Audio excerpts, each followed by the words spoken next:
সদ্য বিয়ে করা বরের পাশে নিজের প্রাক্তন প্রেমিককে দেখে হতভম্ব হয়ে যায় নিধি। নিধিকে এভাবে অপ্রস্তুত চোখে তাকিয়ে থাকতে দেখে বাঁকা হাসে অয়ন।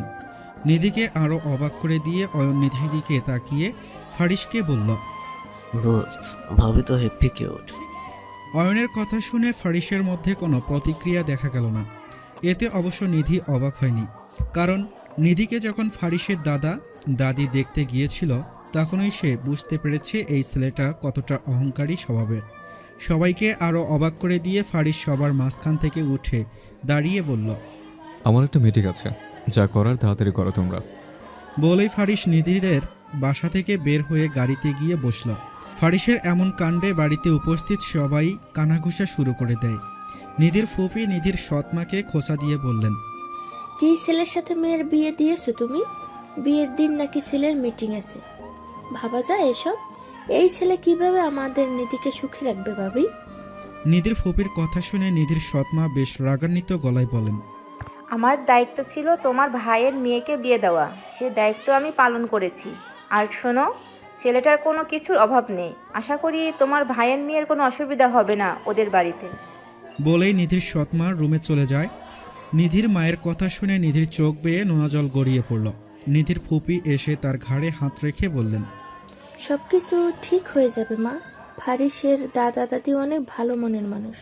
তোকে তারা তোর মায়ের থেকেও বেশি ভালো রাখবে, আমার বিশ্বাস আছে। নিধি তার ফুপির কথা শুনে তাচ্ছিলর হাসি হেসে বিড়বিড় করে বলল, যার সাথে সারা জীবন থাকবো সেই যদি আমাকে মেনে না নেয়, তাহলে সুখে থাকা তো বিলাসিতা সেখানে। নিধির অসমাপ্ত কথা কারোর কানে পৌঁছায়নি।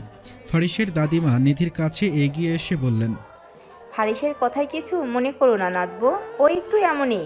এখন চলো, বাড়ি যেতে হবে তো, আমাদের দেরি হয়ে যাচ্ছে তো। ফারিসের দাদির কথা শুনে নিধি একবার ভালো করে নিজের বাড়িটার দিকে অশ্রুসিক্ত নয়নে তাকায়। অদ্ভুত হলেও সত্যি, নিধির মা তাকে শেষবার বিদায় দিতেও রুম থেকে বের হয়নি। আসবেই বা কেন? নিধি যে তার মায়ের জন্য একটা আপদ ছিল। তবুও নিধি তার মায়ের প্রতি কৃতজ্ঞ।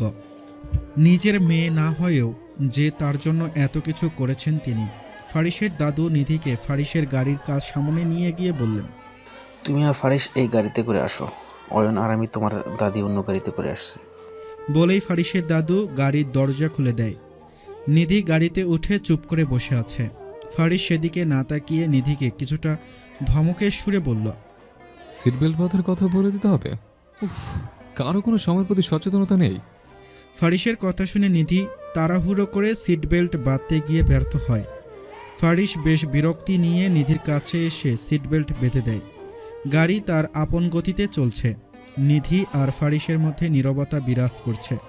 নিধি এক দৃষ্টিতে বাহিরের দিকে তাকিয়ে আছে, তার প্রচুর মাথা ব্যথা করছে। নিধি ভয়ে ফারিসকে বলতেও পারছে না যে সে জার্নি করতে অতটা অভ্যস্ত না। নিধিদের বাসা থেকে ফারিসদের বাড়িতে যেতে 2 ঘন্টার মতো সময় লাগবে। মাত্র 30 মিনিট হলো গাড়িতে আছে তারা।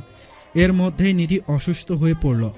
তীব্র মাথা ব্যথার কারণে মনের অজান্তেই নিধি ফারিসের ঘাড়ে মাথা রাখল। হুট করে ফারিসের ঘাড়ে নিধি মাথা রাখায় ফারিস জোরে গাড়ি ব্রেক করে। ফারিসের করা কাজে নিধি নিজেই লজ্জা পায়, সাথে কিছুটা ভয় পায় সে। এখন আবার ফারিসের ধমক খেতে হবে তাকে। সমস্যা কি তোমার? শান্তিতে কোনো কাজও করতে দিবে না?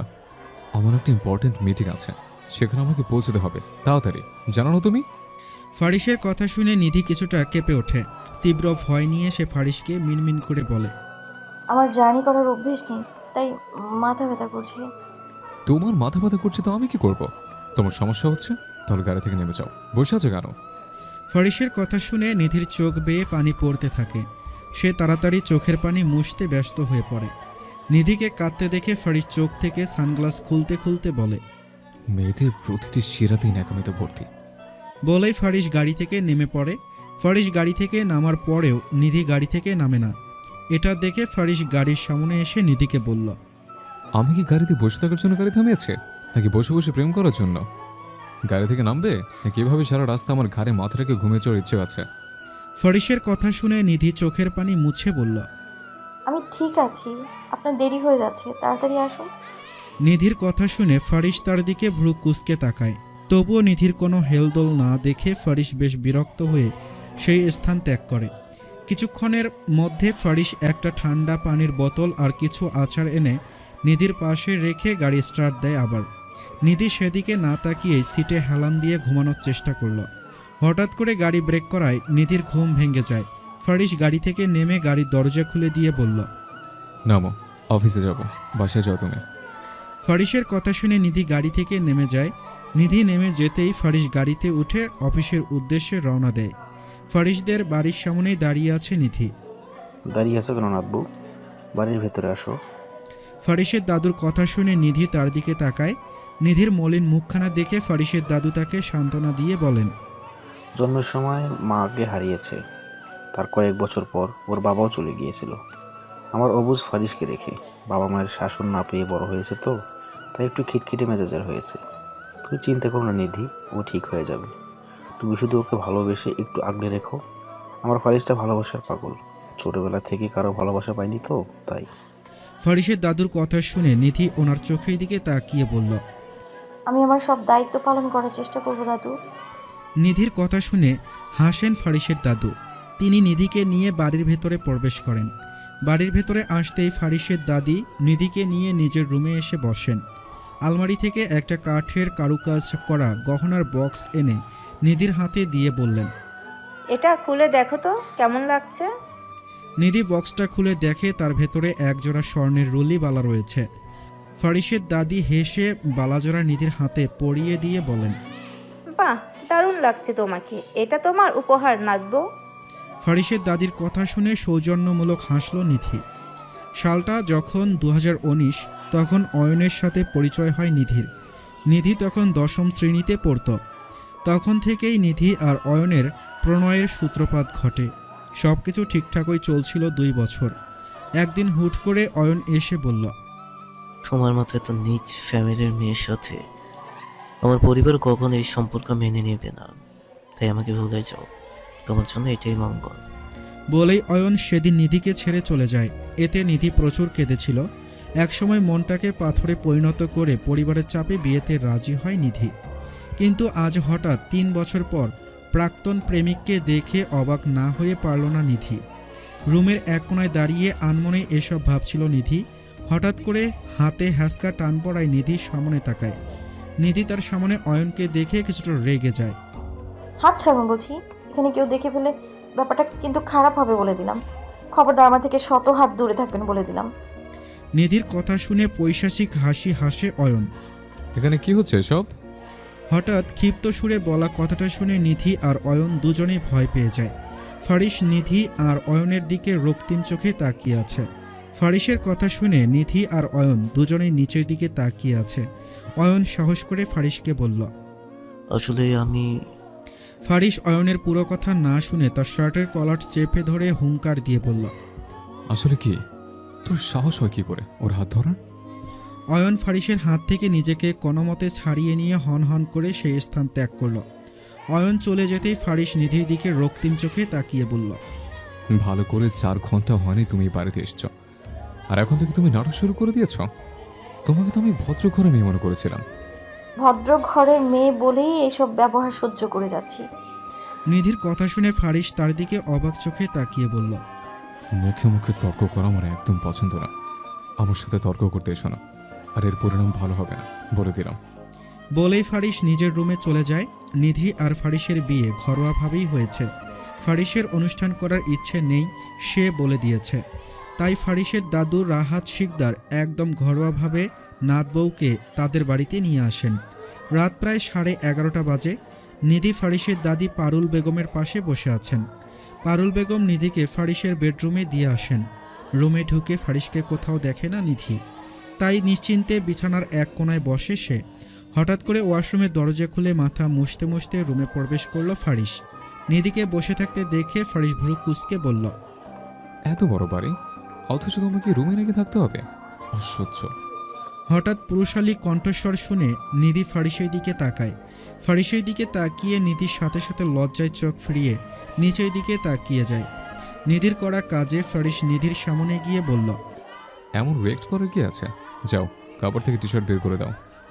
ফারিসের কথা শুনে নিধি মুখ ভেঙচিয়ে বিড়বিড় করে বলল, খাটাস একটা। শাওয়ার নিয়েছে ভালো কথা, এই জন্য শুধু ট্রাউজার পরে বের হবে কেন? একেবারে টি শার্ট পরে বের হওয়া কি যায় না? আবার বলে এত রিয়াক্ট করার কি আছে? নিধিকে একা একা বিড়বিড় করতে দেখে ফারিস ভ্রু কুঁচকে বলল। ভূতে ধরেছে নাকি? কি বলেছি কানে যায় না তোমার? ফারিসের কথা শুনে নিধি উঠে গিয়ে কাবার থেকে একটা গাঢ় লাল রঙের টি শার্ট বের করে এনে ফারিসের সামনে ধরে। নিধির হাতে লাল রঙের টি শার্টটা দেখে ফারিস নাক সিটকে বলল। দেখে শুনে আমার অপছন্দের টি শার্টটাই বের করেছো, স্টুপিড কোথাকার। ফারিসের কথা শুনে নিধি জোর করে তার হাসি চেপে ধরে রাখে।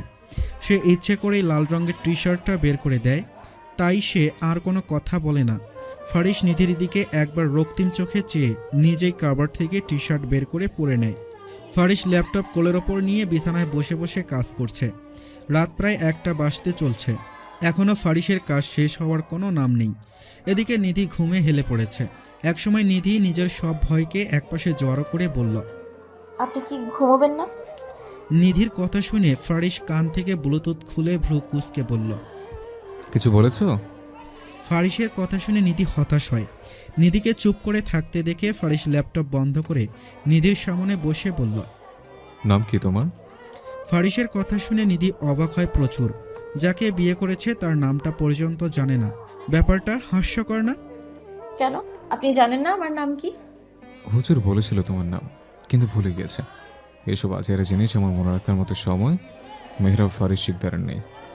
নিজের লম্বা নাম মনে রাখার সময় ঠিকই আছে, আপনার যখন আমার নাম মনে রাখার সময় নেই তাহলে আবার জিজ্ঞেস কেন করছেন?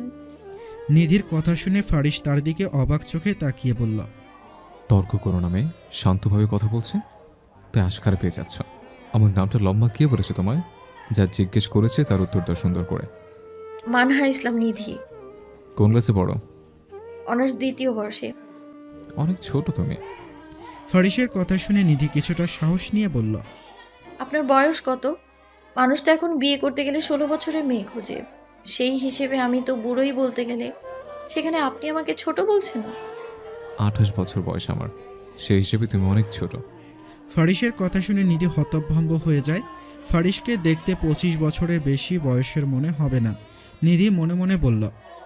আল্লাহ, কে বলবে এই লোকের 28 বছর?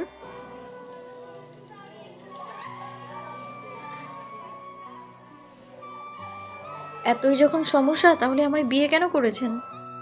আপনি আমাকে বিয়ে না করলে আরো কয়েকদিন শান্তিতে থাকতে পারতাম। নিধির কথা শুনে ফারিস তাকে ধমকের সুরে বলল। কেমন শান্তিতে থাকতে জানা ছিল। বিয়ে করেছি কারণ আমার দাদা দাদির মতে আমি নাকি বুড়ো হয়ে যাচ্ছে, আমার বিয়ে করার বয়স পেরিয়ে যাচ্ছে, আমার নাকি সারা জীবন একাই কাটাতে হবে। তুমি বলো, এসব অপমান কি মেনে নেওয়া যায়? ফারিসের কথা শুনে নিধি তাচ্ছিল্যের হাসি হেসে বলল। আপনাদের কত সুখ, যা চান তাই পেয়ে যান সাথে সাথে। বিয়ে করতে চাইলেন আর আমার পরিবার জোর করে আমাকে আপনার উপর চাপিয়ে দিল, অথচ স্বামী তার স্ত্রীকে যে সম্মানটুকু করে তার একাংশও পাচ্ছি না আমি। নিধির কথা শুনে ফারিস কিছুটা অপমানিত বোধ করে, তাই আর রুমে দাঁড়িয়ে না থেকে ব্যালকনিতে চলে যায় সে। ফারিস রুম থেকে চলে যেতেই নিধি দীর্ঘশ্বাস নিয়ে বিছানায় বসে। রুম থেকে নিধি জোরে বলে উঠল। আপনার যখন এতই সমস্যা আমায় নিয়ে, এখন আমি জঙ্গলে গিয়ে থাকবো নাকি? আপনি তো আমায় একদমই সহ্যই করতে পারছেন না। ফারিস ব্যালকনি থেকে বলল। এখানে এসো। ফারিসের কথা শুনে নিধি গুটিসুটি পায়ে হেঁটে ব্যালকনিতে আসলো। নিধি আসতেই ফারিস শান্ত সুরে বলল। মেয়েরা কি চায়, আমার কি না আছে, এতে করে তোমার জীবনটা আনন্দেই কেটে যাবে। তুমি চাইলে পড়াশোনা শুরু করতে পারো, আবার তোমার জন্য সব রকম স্বাধীনতা আছে। তাহলে তুমি কেন বললে আমি তোমাকে সম্মান করি না? আমার ধন সম্পদ কম নেই নিধি, মানুষের জীবনে এটাই সবচেয়ে মূল্যবান। তুমি শুধু আমাকে একটু একা থাকতে দাও। ফারিসের কথা শুনে নিধি হতাশ সুরে বলে। মেয়েরা চায় তাদের স্বামী তাদের একটু কেয়ার করুক, সম্মান করুক, একটু সময় দিক। টাকার পেছনে ঘুরে ঘুরে মানুষের জীবন থেকে ভালোবাসা জিনিসটা হারিয়ে গেছে প্রায়। তুমি যাই বলো, দিন শেষে সবাই চায় টাকা পয়সা। তুমি দেখো না নাকি যে মেয়েরা টাকার জন্য আঙ্কেলে বসে লোকদের বিয়ে করছে? এমন জেনারেশনে বাস করছি আমরা। তুমি পয়সা কামাও তো লোকে তোমাকে সম্মান দিবে, তোমার পয়সা আছে তো লোকে তোমার পায়ে জুতা পরিয়ে দিতেও রাজি হয়ে যাবে।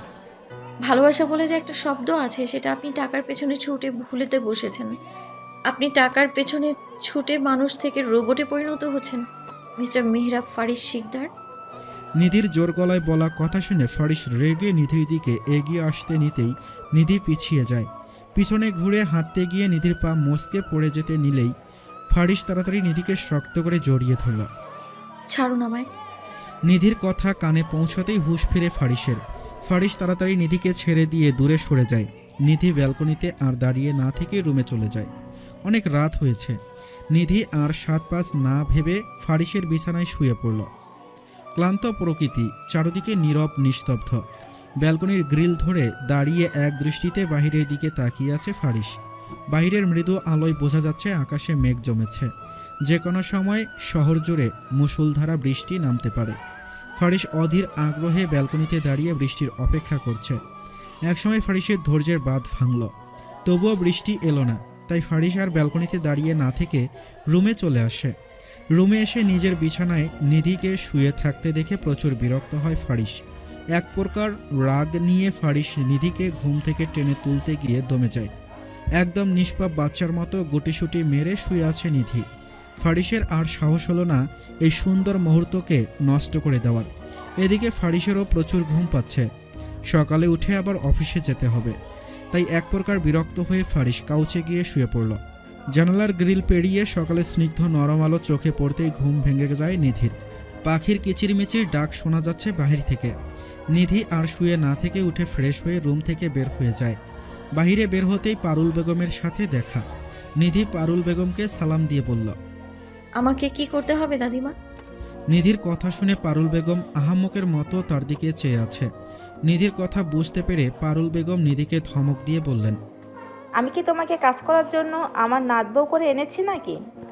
পারুল বেগমের কথা শুনে নিধি সৌজন্যমূলক হাসি হেসে বলল, আমার এসবে অভ্যাস আছে দাদিমা, আমি সব কাজই করতে পারি।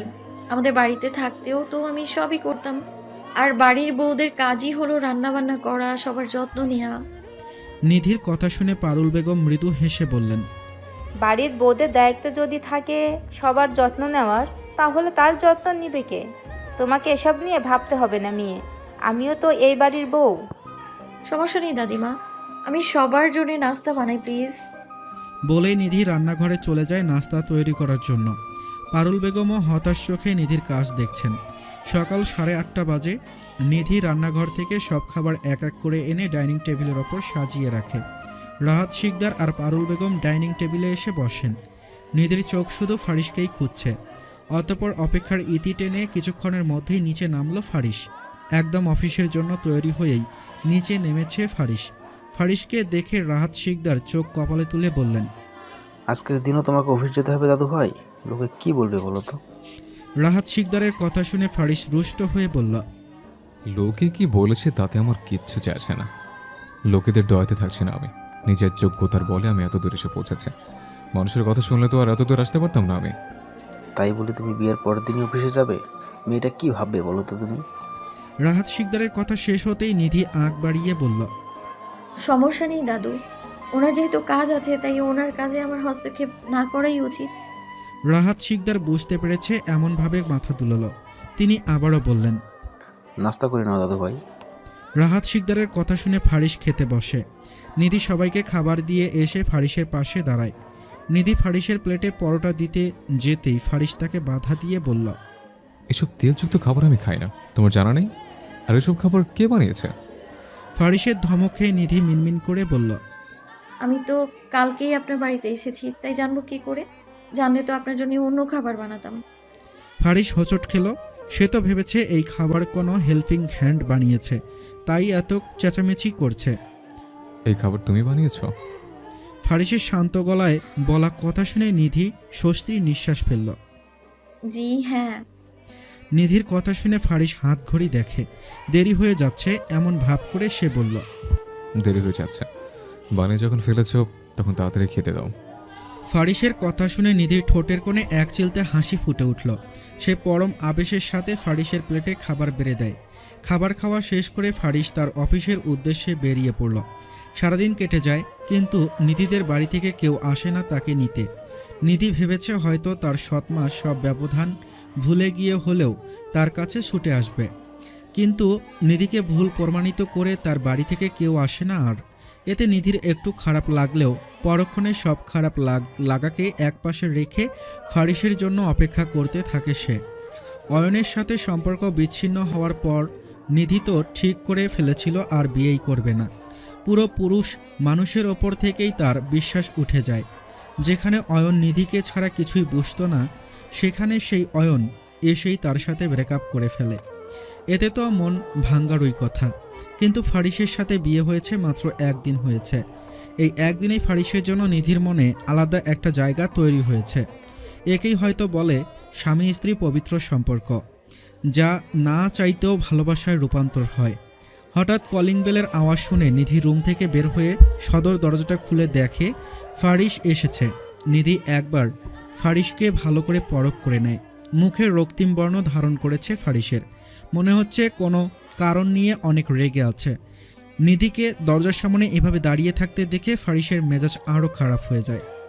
দরজার সামনে দাঁড়িয়ে থাকবে নাকি চড়বে? আজের সময় থাকলে মানুষ বাহিরের ব্যক্তিকে ঘরে ঢুকতে না দিয়ে দরজার সামনেই দাঁড়িয়ে থাকে। ফারিসের ধমক খেয়ে নিধি দরজার সামন থেকে সরে দাঁড়ায়। নিধি সরে যেতেই ফারিস হন হন করে রুমে চলে যায়। নিধিও ফারিসের পিছন পিছন রুমে আসে। রুমে এসে নিধি অবাক হয়ে যায়। পুরো রুম এলোমেলো হয়ে আছে, ফারিসের দেখা কোথাও মিলে না। তাই নিধি চুপচাপ রুম গোছানো শুরু করলো। ফারিস ব্যালকনি থেকে রুমে এসে আবার সব গোছগাছ দেখে নিধির দিকে তাকায়। নিধির দিকে তাকিয়ে মায়া হলেও ফারিস নিজের রাগ কন্ট্রোল করতে পারে না। ফারিস নিধির কাছে গিয়ে তার হাত চেপে ধরে বলল, তুমি কি নাটক করছো আমাদের পরিবারের সাথে? ফারিসের কথা শুনে নিধি তো পুরো অবাক হয়ে যায়। নিধির রেগে আঙ্গুল তুলল এবার। কি বলছেন আপনি? বিয়ে হয়েছে থেকে আপনার অত্যাচার সহ্য করছি আমি। আমাকে কি আপনি পুতুল পেয়েছেন নাকি যে যখন তখন এসে আমার উপর রাগ ঝাড়তে পারবেন? আমার কি মন বলতে কিছু নেই নাকি যে আমার খারাপ লাগবে না? ফারিস নিষ্পৃহ। নিধির হম্বি তম্বি তার গায়ে লাগেনি। ফারিস চোখ বন্ধ করে রাগ নিয়ন্ত্রণ করার চেষ্টা করে বলল, অয়ন তোমার পূর্ব পরিচিত না? ওর সাথে তোমার কিসের সম্পর্ক? ফারিসের কথা শুনে নিধি পুরো চুপসে যায়। মুহূর্তের মধ্যে স্বর পাল্টে এলো নিধির। যেটার ভয় কালকে থেকে পাচ্ছিল সেটাই ঘটেছে অবশেষে। ফারিস আর নিধি দুজনেই মুখোমুখি দাঁড়িয়ে আছে, কারো মুখে কোনো কথা নেই। নিধিকে এখনও চুপ করে থাকতে দেখে ফারিস এবার প্রচুর রেগে যায়। ফারিসকে রেগে যেতে দেখে ঘাবড়ে যায় নিধি। বিভ্রান্তিতে লুটোপুটি খেয়ে নিধি বলল, কি বলছেন আপনি? বুঝতে পারছো না কি বলছে? ফারিসের কথা শুনে নিধি নিভু সুরে বলল, না। নিধির কথা শুনে ফারিস হুট করে নিধির এক বাহু টেনে ধরল। ফারিসের কাজে হতভম্ব হয়ে যায় নিধি। ডোন্ট আন্ডার এস্টিমেট মি নিধি, যা বলছি তার উত্তর দাও, নাহলে কিন্তু খুব খারাপ হয়ে যাবে। নিধি বুঝতে পারল ফারিস সত্যিটা না জেনে তাকে আর ছাড়ছে না। নিধি নিভু সুরে বলতে শুরু করলো, আমি যখন 10ম শ্রেণীতে পড়তাম তখন অয়ন আমার পেছন পেছন ঘুরতো, সারাদিন আমায় ইমপ্রেস করার চেষ্টা করতো। তখন বয়স আমার কতই বা ছিল।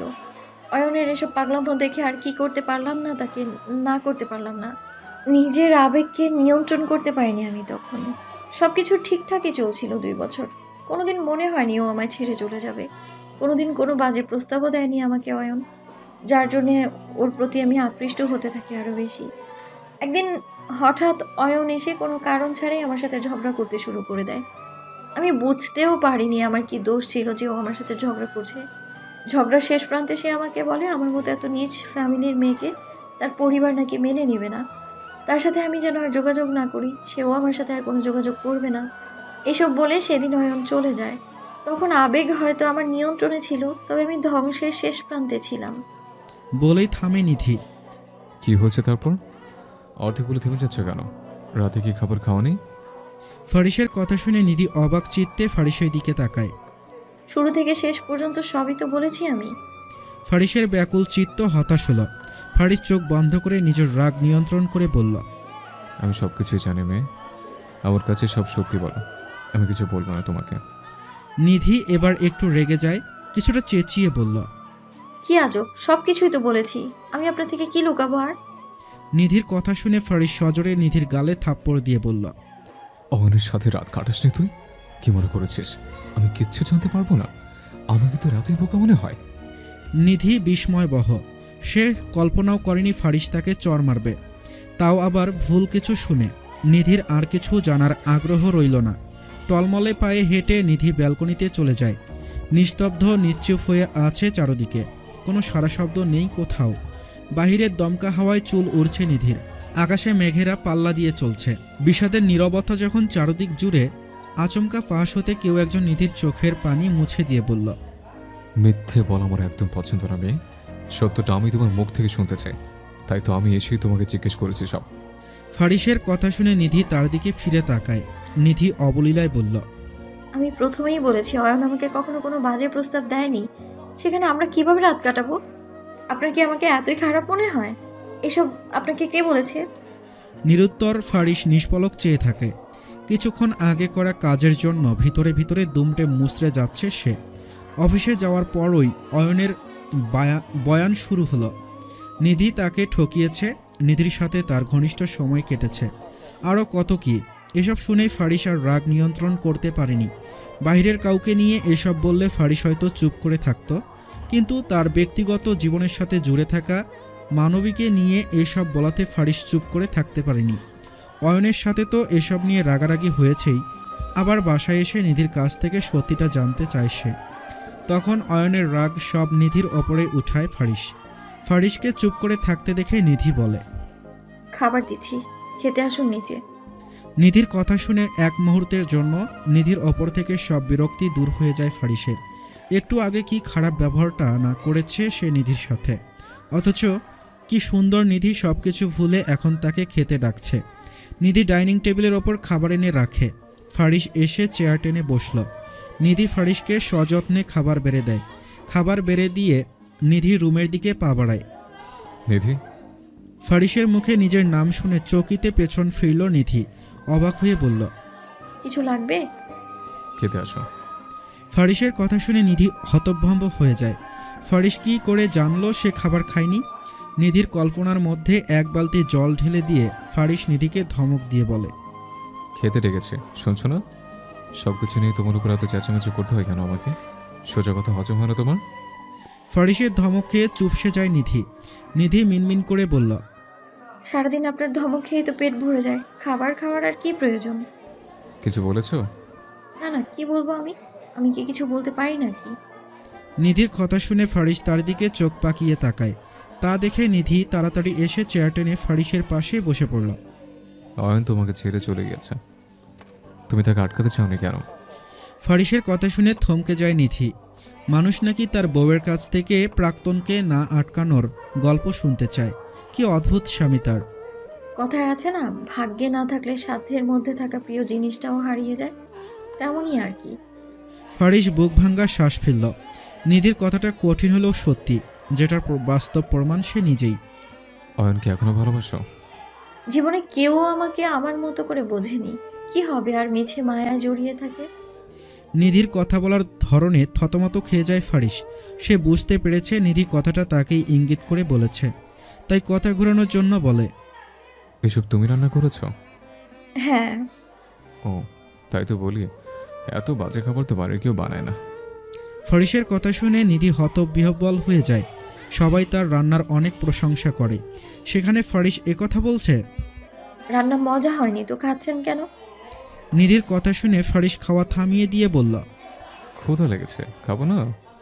ফারিসের কথা শুনে নিধি আর কিছু বলে না। ফারিস খাবার খেতে খেতেই বলল, শোনো মেয়ে, আমার বাড়িতে তুমি আমার বউ হয়ে এসেছ, তোমার সাথে আমারও মান সম্মান জুড়ে আছে। তোমার জন্য সেটা যেন নষ্ট না হয় বলে দিলাম। অয়নের থেকে 10 হাত দূরে থাকবে। তোমাকে ওর কাছাকাছি দেখলে আমার থেকে খারাপ কেউ হবে না, এই বলে দিলাম। শুধু কি আপনার সম্মান নষ্ট হবে বলে ওর থেকে দূরে থাকতে বলছেন, নাকি জেলাস? নিধিকে মাঝপথে থামিয়ে দিয়ে ফারিস চোখ রাঙিয়ে বলল, যা বলেছি তাই করবে, তর্ক করো না। ফারিসের কথা শুনে মন খারাপ হয়ে যায় নিধির। আপনি একটু আগে যে নরম কণ্ঠে কথা বলেছেন, আপনাকে তাতেই মানায়, এত কঠোর মানুষও আপনাকে মানায় না। নিধির কথা শুনে ফারিস তাচ্ছিল্যর হাসি হেসে বলল, কেউ আর এমনি এমনি কঠোর হয়ে যায় না। তীব্র আঘাত পেতে পেতে একটা সময় মনটা পাথরে পরিণত হয়। বলেই ফারিস হাত ধুয়ে রুমে চলে যায়। আর নিধি বসে বসে ফারিসের বলে যাওয়া কথাটার কারণ খুঁজছে। দুশ্চিন্তায় প্রবল পীড়ায় পিষ্ট হয়ে আছে নিধির অবুঝ মন। অয়ন যে তার সংসারে ঝামেলা তৈরি করার জন্য এসব করেছে, সেটা বুঝতে আর বাকি রইল না নিধির। এখনো ঘুমাচ্ছ না কেন? আমাদের বাড়িতে আবার জোটর আসে না যে তোমাকে রাত জেগে পাহারা দিতে হবে। তরাক করে বাম পাশটায় ইতস্তত নজরে তাকালো নিধি। ফারিসকে তার পাশে দেখে কিছুটা অবাক হয় সে। নিধি ফারিসের কথাকে তোয়াক্কা না করে মুখ ফিরিয়ে নিজের গায়ের ওড়না ঠিক করতে করতে বলল। আপনি জেগে আছেন কেন? নিধির পাল্টা প্রশ্ন শুনে ফারিস নিধির দিকে অবাক চোখে চেয়ে বলল। দিন দিন তুমি মুখোমুখি অনেক তর্ক করছো। তুমি কি ইচ্ছে করে আমার মধ্যে থাকে হিংস্র রূপটাকে জায়গায় তুলতে চাও? আমি তো তোমার সাথে শান্তভাবেই কথা বলতে চাই। ফারিসের কথা শুনে নিধি মুখ ভেঙচিয়ে বলল। আপনি শান্তভাবে কথা বলেনই বা কখন? যখনই কথা বলেন মনে হয় পাশের বাসায় ঝগড়া লেগেছে। এত জোরে জোরে হুমড়ি করেন আপনি। নিধির কথা শুনে ফারিস হাসবে নাকি রাগ করবে বুঝতে পারল না। সে নাকি শান্তভাবে কথা বলতে পারে না। ফারিস রুষ্ট হয়ে বলল। আমার সাথে ভালোভাবে চলবে তো ভালো ব্যবহার পাবে, বাঁকাভাবে চলতে গেলে এর পরিণাম খুব খারাপ হবে, এই বলে দিলাম। তোমার সাথে ভালোভাবে কথা বলেছি বলে ভেবো না তোমার সব ভুল আমি ফুল ভেবে ক্ষমা করে দেব। ফারিসের কথা শুনে নিধি তাচ্ছিল্যর হাসি হেসে বলল। সবাই শুধু আমার উপরে অকারণেই চেঁচামেচি করে, কেউ আমায় বুঝতে চেষ্টা করে না। আমাকে বুঝতো শুধুমাত্র অয়ন। কখন আমার মন খারাপ, কি করলে আমার মন ভালো হবে, সব দিকে খেয়াল রাখতো সে। আফসোস। নিধির পুরো কথা শেষ হওয়ার আগেই ফারিস হুঙ্কার দিয়ে বলল। বাইরের লোকের কথা আমাকে বলো না। আমি আর 10 জন ছেড়ে যাওয়া মানুষের মতো আলগা দরদ দেখাতে পারবো না। নেক্সট টাইম যদিও ছেলের কথা তোমার মুখে শুনে তাহলে আমার থেকে খারাপ আর কেউ হবে না। আমাকে রাগিও না তুমি। অয়ন যখন তোমাকে এতই ভালোবাসতো, এতই কেয়ার করতো, তাহলে ছেড়ে গেছে কেন? ফারিসের কথা শুনে চুপসে যায় নিধি। নিজের কথার জালে নিজেই জড়িয়ে গেছে। পরিস্থিতি সামাল দিতে নিধি নিভু সুরে বলল। সবকিছু সবার ভাগ্যে থাকে না, বাদ দিন। কোথায় ঘুমাবো? কালকে নাকি আপনি আমার জন্য ঘুমোতে পারেননি। আমি কি অন্য রুমে গিয়ে ঘুমাবো? বিয়ে করেছি কোন রুমে ঘুমানোর জন্য? এত বড় একটি বিছানা হয়েছে রুমে, দুজন দুই পাশে ঘুমালেই হবে, মাঝখানে কোলবালিশ দিয়ে দেব। নিধি বিস্মিত হয়ে বলল। আপনি মানুষ একজন, কিন্তু এত রকমের কথা কিভাবে বলেন এক মুখে? আমি আপনাকে যত দেখছি ততই যেন নতুন করে চিনছি। ফারিস দীর্ঘশ্বাস ফেলল। আজ পর্যন্ত কেউ তাকে বুঝতে পারেনি। সবাই শুধু তার বাহিরের রাগারাগিটুকুই দেখেছে। ভিতরে যে তার একটা কমল প্রাণ রয়েছে সেটা কেউই বুঝতে চেষ্টা করে না। এটা ভেবেই আফসোস ফারিসের। সে খুব করে একটু সুখে থাকতে চায়, পুরনো সব কিছু ভুলে মুভ অন করতে চায়, কিন্তু কেউ তাকে বুঝতে চেষ্টা করে না সে আসলে কি চায়। তর্ক করো না মেয়ে, যা বলছি তাই করো। ফারিসের কথা শুনে নিধি আর দাঁড়িয়ে থাকে না ব্যালকনিতে। সে রুমে এসে বিছানায় দুপাশে সমান জায়গা রেখে কোলবালিশ মাঝখানে দিয়ে দেয়। ফারিস রুমে এসে অবাক হয়ে যায়। ফারিস একটা লম্বা শ্বাস নিয়ে বলল। কত ডিস্টেন্স মেনটেন করে বিছানা তৈরি করেছে এই মেয়ে। নিধি কিছু না বলে ফারিসের কথা শুনে। অপরিবর্তিত কঠোর মুখাবয়ব দেখে ভয় পেয়ে যায় সে। চোখ বুজে লম্বা শ্বাস ফেলল নিধি। মাঝে মাঝে নেওয়া কিছু সিদ্ধান্ত জীবনকে কোথায় নিয়ে যায় মানুষের। এই যে ফারিসের আগে আরও পাত্রপক্ষ তাকে দেখতে এসেছে, অথচ সে সব পাত্রপক্ষকে বিনা কারণে নাকচ করে দিয়েছে। ফারিসের বেলায় নিধি আর কোনো অজুহাত দিতে পারেনি। তার মা এক প্রকার জোর করেই বিয়ের কথা পাকাপোক্ত করে ফেলে ফারিসের পরিবারের সাথে। ভাবনার জগতে হারিয়ে গেছে ভাবনা কুমারী। ফারিসের কথা শুনে হুঁশ ফিরে নিধির। ফারিসের খোঁচা দিয়ে কথা শুনে মাঝে মধ্যে হেসে ফেলে নিধি। হয়েছে, এবার লাইটটা একটু অফ করে দাও, একটু ঘুমাই। অনেকদিন শান্তিতে ঘুমাতে পারি না। বলেই ফারিস বিছানায় গা এলিয়ে দেয়। নিধিও বাধ্য মেয়ের মতো উঠে গিয়ে লাইট অফ করে দিয়ে এসে শুয়ে পড়ল। সকালে স্নিগ্ধ নরম আলো চোখে পড়তেই ঘুম ভাঙে নিধির। সে উঠে ফ্রেশ হয়ে রান্নাঘরে যায় সবার জন্য ব্রেকফাস্ট তৈরি করার জন্য। ব্রেকফাস্ট তৈরি করে নিধি এক এক করে সব ডাইনিং টেবিলের ওপর এনে সাজিয়ে রাখল। হঠাৎ নিধির নজরে আসে সোফায় বসে থাকা অয়নের দিকে। অয়নকে দেখে নিধি কিছুটা ভয় পেয়ে যায়। না জানি আবার কি গন্ডগোল করতে এসেছে অয়ন। নিধিকে অবাক করে দিয়ে অয়ন তার দিকে এগিয়ে আসে। নিধি ঘাবড়ে গেল। অয়ন ভ্রু উঁচিয়ে বলল। এত ভয় পাওয়ার কি আছে জানেমান? আমি তো তোমার সেই ভালোবাসার হয়নি নাকি? এত ভয় পেলে চলবে? নিধি আগের চেয়েও ইতস্তত বোধ করছে। কপালে তার বিন্দু বিন্দু ঘাম জমেছে। দেখুন, আপনি এখানে কোনো ঝামেলা করবেন না। আপনি আমাকে ছেড়ে গিয়েছেন, আমি আপনাকে বাধা দিইনি। আপনি আপনার মতো সুখে থেকেছেন, এখন আমাকে একটু ভালো থাকতে দিন প্লিজ। নিধির কথা শুনে অয়ন হো হো করে হাসতে হাসতে বলল। তুমি দেখো ওখানে আপনি হয়ে গেলাম আমি। ভয়ে নিধির চোখ ছলছল করে উঠল। কে না কে দেখে ফেলে সেই ভয়ে। ফারিস দেখলে তো তার আর রক্ষে নেই। আরে অয়ন যে, কখন এসেছো তুমি? হঠাৎ রাহাত শিকদারের কথা শুনে ভড়কে যায় নিধি। পরক্ষণে বুঝতে পারল পরিস্থিতি স্বাভাবিকই আছে। নিধি যেন হাঁপ ছেড়ে বাঁচল। অফিসে একটা কাজ ছিল দাদু, ফারিসের সাথে একসাথে বেরিয়ে যাব, সেজন্য এসেছি। আচ্ছা, এসেছো যখন নাস্তা করেই যেও। নিধি, সবাইকে খাবার দাও তো। রাহাত শিকদার আর অয়ন গিয়ে চেয়ার টেনে বসেন। এর মধ্যে পারুল বেগমও চলে আসেন। নিধি সবাইকে খাবার বেড়ে দিয়ে অয়নের পাশে যায় তাকে খাবার দিতে। খাবার দেওয়া শেষ করে নিধি চলে যেতেই অয়ন তার পা বাড়িয়ে দেয় নিধির দিকে।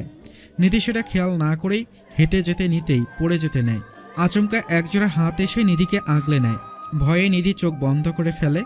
নিজেকে কারো বাহুবন্ধনে আবদ্ধ দেখে চোখ মেলে তাকিয়ে ফারিসকে দেখে ভড়কে যায় নিধি। এদিকে ফারিস এসে নিধিকে ধরে ফেলাতে অয়ন রক্তিম চোখে তাকিয়ে আছে তাদের দিকে। নিজের করা বোকামির জন্য নিজেরই আফসোস হচ্ছে তার। সে তো চেয়েছে নিধিকে ফারিসের কাছ থেকে দূরে সরাতে। তার ফাঁদ উল্টো ঘুরে নিধি আর ফারিস আরও কাছাকাছি চলে এসেছে। আরে নিধি, দেখে চলবে তো? তোমার কোথাও লাগেনি তো?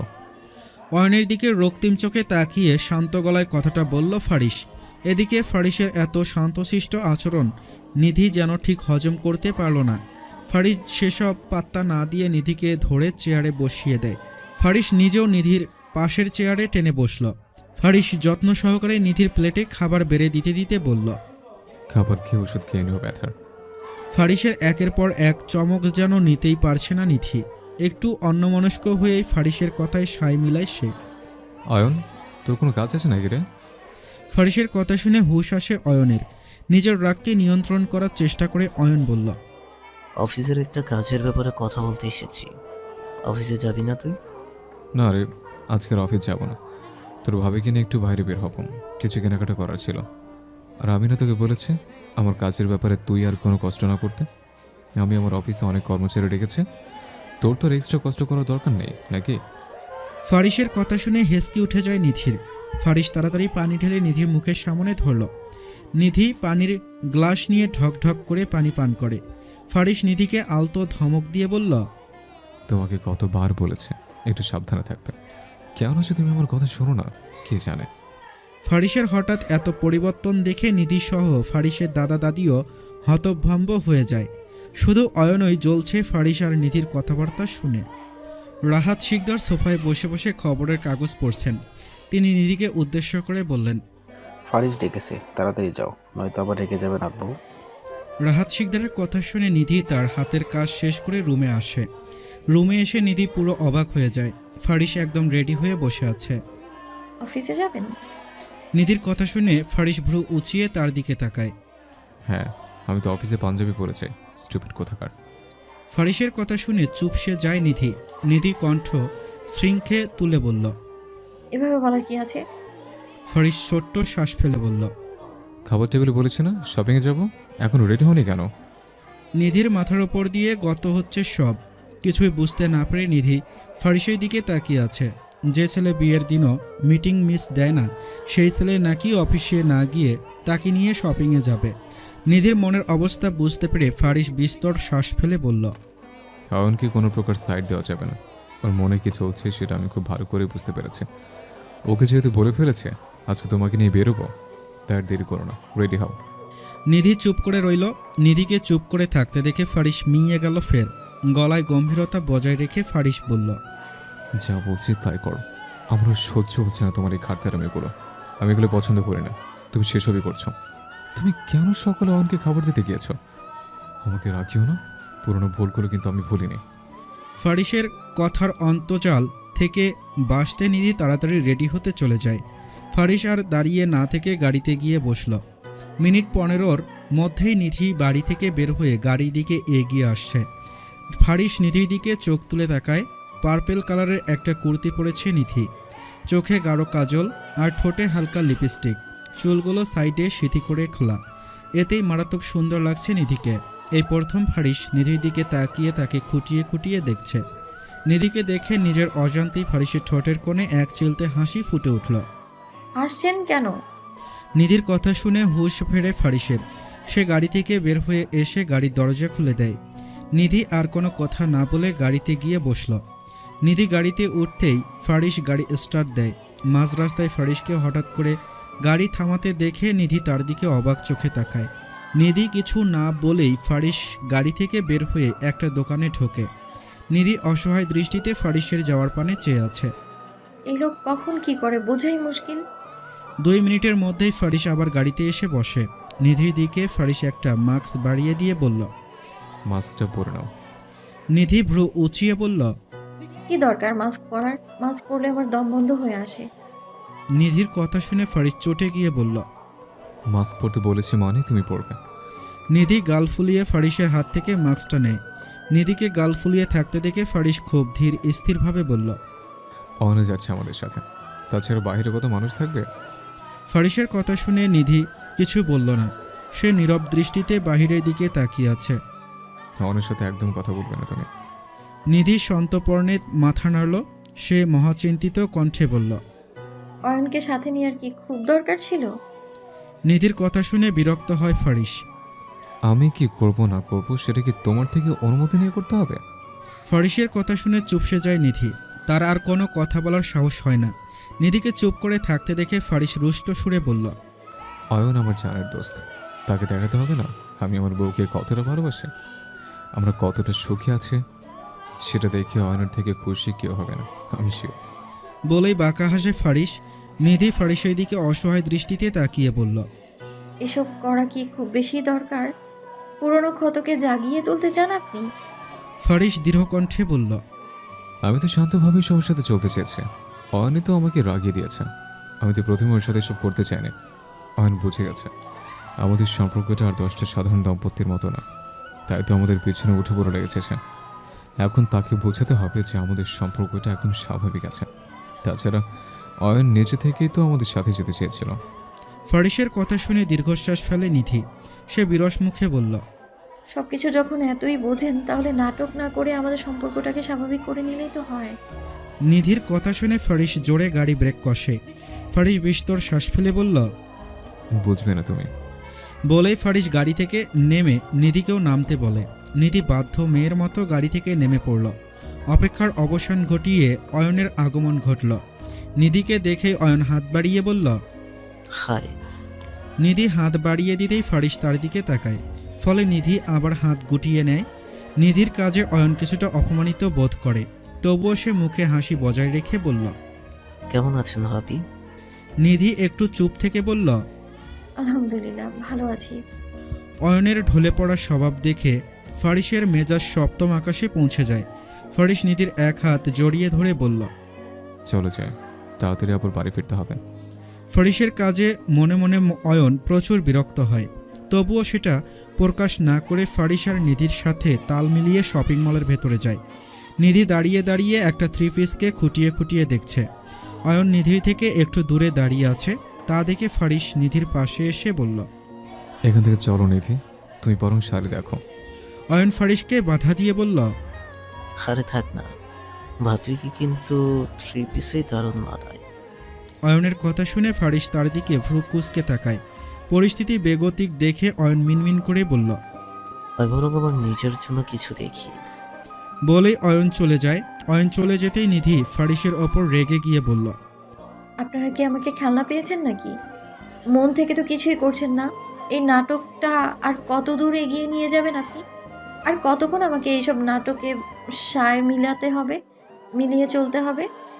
নিধির কথা শুনে ফারিস হেসে নিধির কপালে আলতো ঠোঁট ছুঁয়ে চুমু খেয়ে বলল। আমার উপর রেগে আছো, তাই বলে এখানে রাগারাগি করবে নাকি সুইট হার্ট?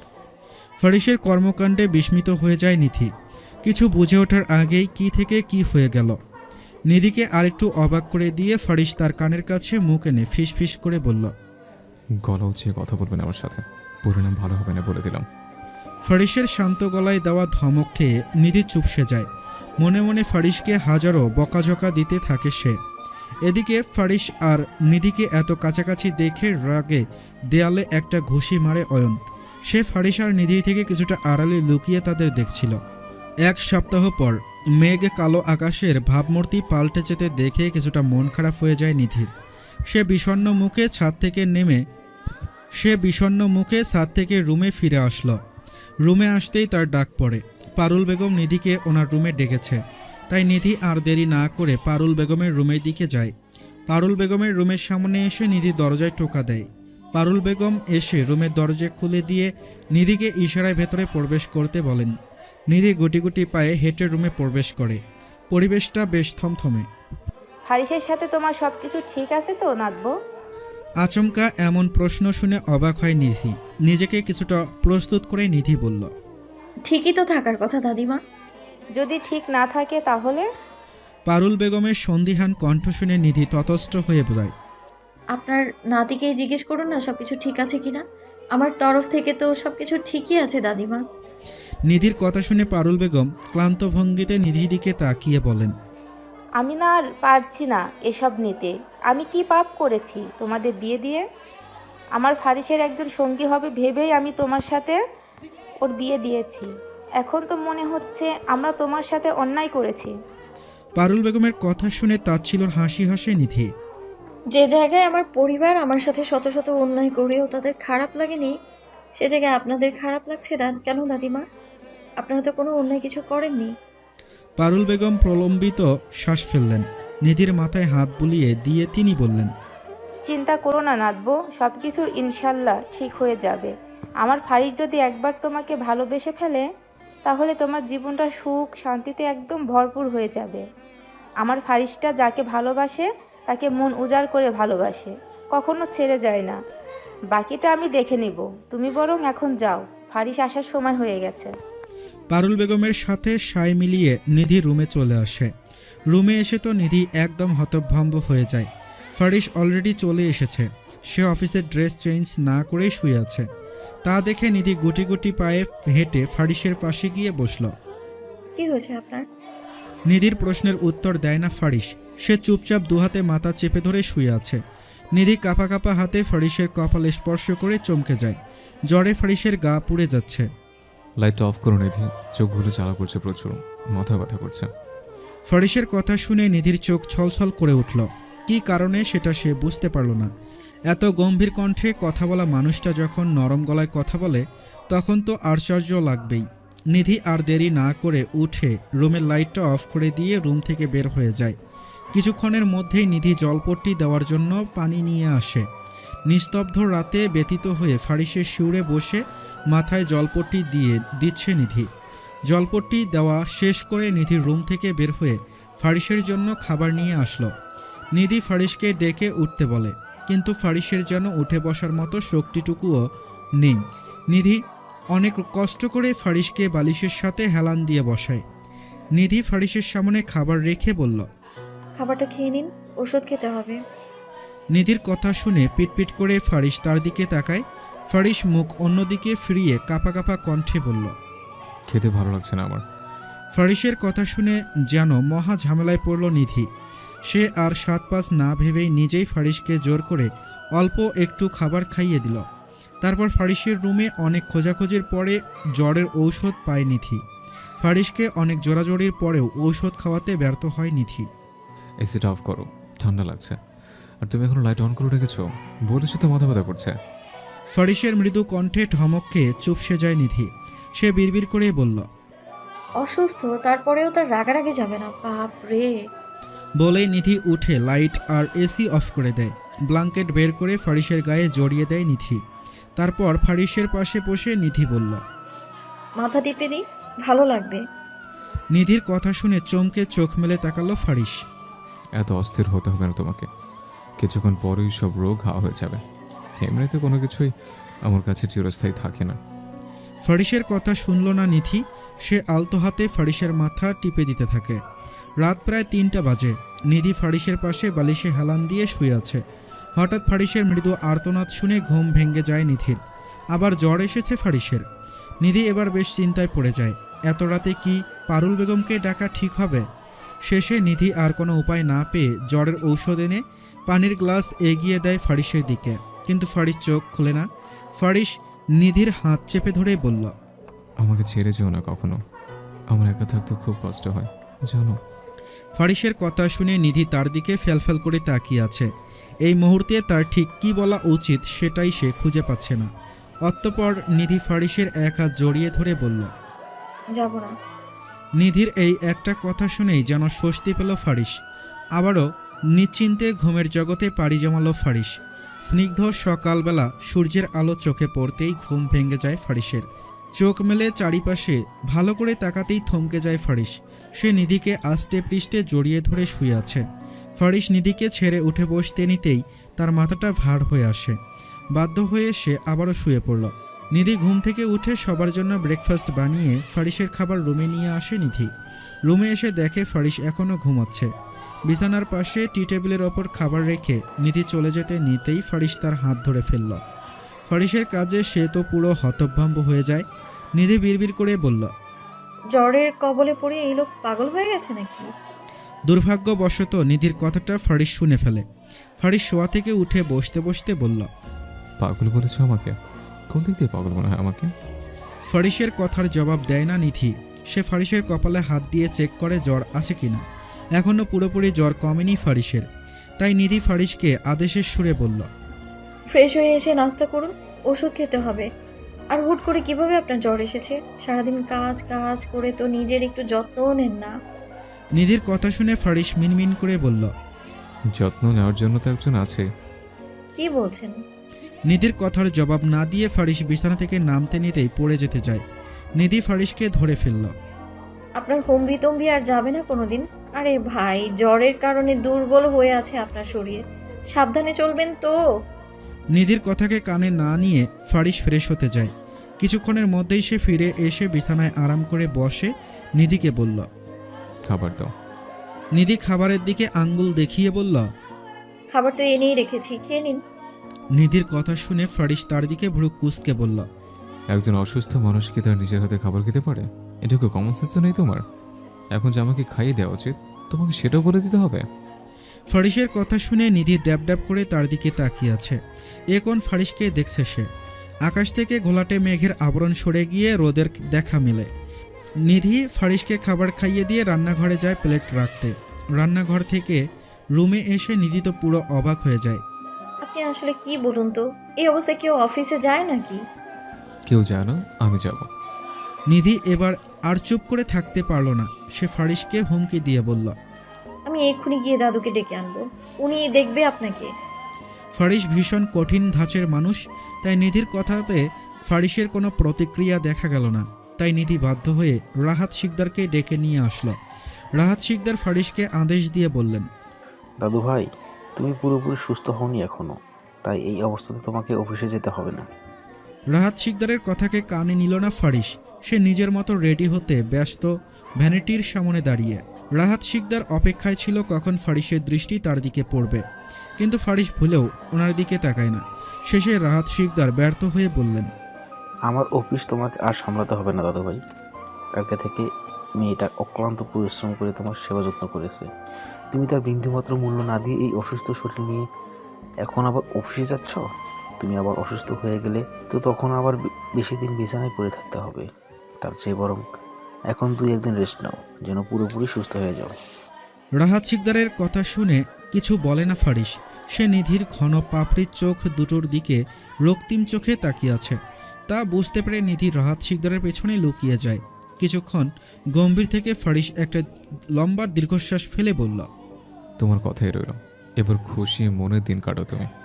ফারিসের কথা শুনে হাসেন রাহাত শিকদার। তিনি আর রুমে দাঁড়িয়ে না থেকে চলে যান। নিধিও রাহাত শিকদারের পিছন পিছন যেতে নিতেই ফারিস নিধির হাত চেপে ধরে বলল, আমি না অসুস্থ, তা আমার সেবা না করে কোথায় যাচ্ছ? ফারিসের কথা শুনে চুপসে যায় নিধি। সে ফারিসের হাত থেকে নিজেকে ছাড়িয়ে নিতে ব্যস্ত, কিন্তু ফারিসের শক্ত বাহুবন্ধন থেকে নিজেকে মুক্ত করতে ব্যর্থ হয় নিধি। অসুস্থ মানুষ কখনো এত পাগলামো করে না, আপনার গায়ে অনেক শক্তি, বাপরে বাপ। নিধির কথা শুনে ফারিস হাসে। সে নিধিকে ছেড়ে দিয়ে বলল, নিয়মিত জিমে যাই, শক্তিশালী তো হবই। ফারিসের কথা শুনে নিধির মুখ ভেঙচিয়ে বলল, শক্তিশালী দেখেই তো সকালে পড়ে যেতে নিয়েছিলেন, রাতে আবার আমার সব শক্তি ব্যয় করে আপনাকে সামলাতে হয়েছে আমায়। নিধির কথার জবাব দেওয়ার প্রয়োজন মনে করে না ফারিস। সে সুন্দর করে বিছানার ব্ল্যাঙ্কেট জড়িয়ে শুয়ে পড়ল। ফারিস নিধিকে নিজের কাছে ডেকে বলে, দেখো তো জ্বর আছে কিনা। নিধি ফারিসের কপালে হাত দিয়ে বলল, হ্যাঁ আছে, আপনার ডক্টরের কাছে যাওয়া উচিত। ঘরে আমার ব্যক্তিগত ডক্টর থাকতে আমি কেন বাইরে ডক্টরের কাছে যাব? ফারিসের কথা শুনতে না পেয়ে নিধি তার দিকে ভ্রু কুঁচকে তাকায়। কি বলেন আপনি? বলেছি এই সামান্য জ্বরের জন্য ডক্টরের কাছে যাওয়া লাগবে না, একদিন রেস্ট নিলে সুস্থ হয়ে যাবে। আপনার ইচ্ছা, থাকেন আপনি। বলেই নিধি চলে যেতে নেয়। ফারিস নিধির হাত চেপে ধরে তাকে আটকে বলল, আমি তো আজকের দিন অফিসে কাটাতাম, কিন্তু আমি অসুস্থ বলে তুমি জোর করে বাড়িতে থাকতে বাধ্য করলে আমাকে। সো আজকে সারাদিন তুমি আমার চোখের সামনে থেকেও নড়বে না, অসুস্থ স্বামীর সেবা করবে। ফারিসের কথা শুনে নিধি তার দিকে অবাক চোখে তাকায়। নিধি চট করেই বলে বসল, অসুস্থ হলে বউ প্রয়োজন, আর আর কোনো কাজে বউকে পাত্তাই দেয়া হয় না। নিধির কথা শুনে ফারিস তার দিকে অবিশ্বাস্য চোখে তাকিয়ে আছে। এদিকে নিধি চট করে কি বলে বসলো সেটা বুঝতে পেরে সে নিজের মুখ চেপে ধরে। ফারিস তার দিকে বাঁকা চোখে তাকাতেই নিধি কিছুটা অপ্রস্তুত কণ্ঠে বলল, আমার হাত ছাড়ুন, পরে আসছি আমি, এখন রান্নাঘরে কিছু কাজ আছে। নিধির কথাকে কানে না নিয়ে ফারিস নিধিকে বিছানায় বসতে বলল। নিধি গুটি গুটি পায়ে হেঁটে এসে বিছানায় বসল। ফারিস নিধির কোলে মাথা রেখে বলল, মাথা ব্যথা করছে। ফারিস ঠিক কি বলতে চেয়েছে তা বুঝতে পেরে নিধি ফারিসের মাথা টিপে দিতে থাকে আলতো হাতে। তপ্ত দুপুরের অসহ্যকর গরমে ঘেমে একাকার হয়ে যায় ফারিস। নিধি সযত্নে ফারিসের শরীর থেকে ব্ল্যাঙ্কেটটা সরিয়ে দেয়। জ্বর কমে গেছে, যার ফলে এত ঘাম দিচ্ছে ফারিসকে। হঠাৎ দরজা খুলে অয়ন প্রবেশ করলো রুমে। অয়নকে দেখে নিধি কিছুটা অপ্রস্তুত হয়ে যায়। দরজা খোলার আওয়াজ পেয়ে ফারিসেরও ঘুম ভেঙে যায়। ফারিস নিধির কোল থেকে মাথা সরিয়ে বালিশে হেলান দিয়ে বলল, কী রে ভাই, তোর কোনো কমন সেন্স নাই? একটা সদ্য বিবাহিত দম্পতি রুমে যে নক করে ঢুকতে হয়, সেটা তো একটা ছোট বাচ্চাও জানে। ফারিসের কথা শুনে অয়ন কিছুটা অপমানিত বোধ করে, কিন্তু সেসবকে পাত্তা না দিয়ে অয়ন গিয়ে বিছানায় বসে ব্যস্ত গলায় বলল, অসুস্থ হলে কি হবে, নিজের খেয়াল রাখবি তো। অয়নের কথা শুনে ফারিস বিরক্ত গলায় বলল, 2022 সালে টাইফয়েড হয়েছে, তখনও তো একবার দেখতে এলি না। 24-এ যখন সামান্য জ্বর হলো তখন পই পই করে চলে এলে। আসলে তোর মতলবটা কী রে বলতো? তাছাড়া তোর ভাবি আছে তো আমাকে দেখাশোনা করার জন্য। ফারিসের ঠান্ডা মাথায় করা অপমান শুনে চুপসে যায় অয়ন, তবুও হাসি মুখে বলল, বন্ধুর বিপদে তো বন্ধুই এগিয়ে আসবে নাকি? অয়নের কথা শুনে তাচ্ছিলর হাসি হাসে ফারিস। নিধি, দাদাভাইকে ডেকে দাও, অয়ন গল্প করুক ওদের সাথে। ফারিসের কথা শুনে অয়ন চট করে বলে বসল। ওনারা তো বাড়িতে নেই। অয়নের কথা শুনে ফারিস তার দিকে ভ্রু কুঁচকে তাকায়। কই আছে? জানি না। অয়নের প্রতি প্রচুর বিরক্ত ফারিস মনে মনে বলল।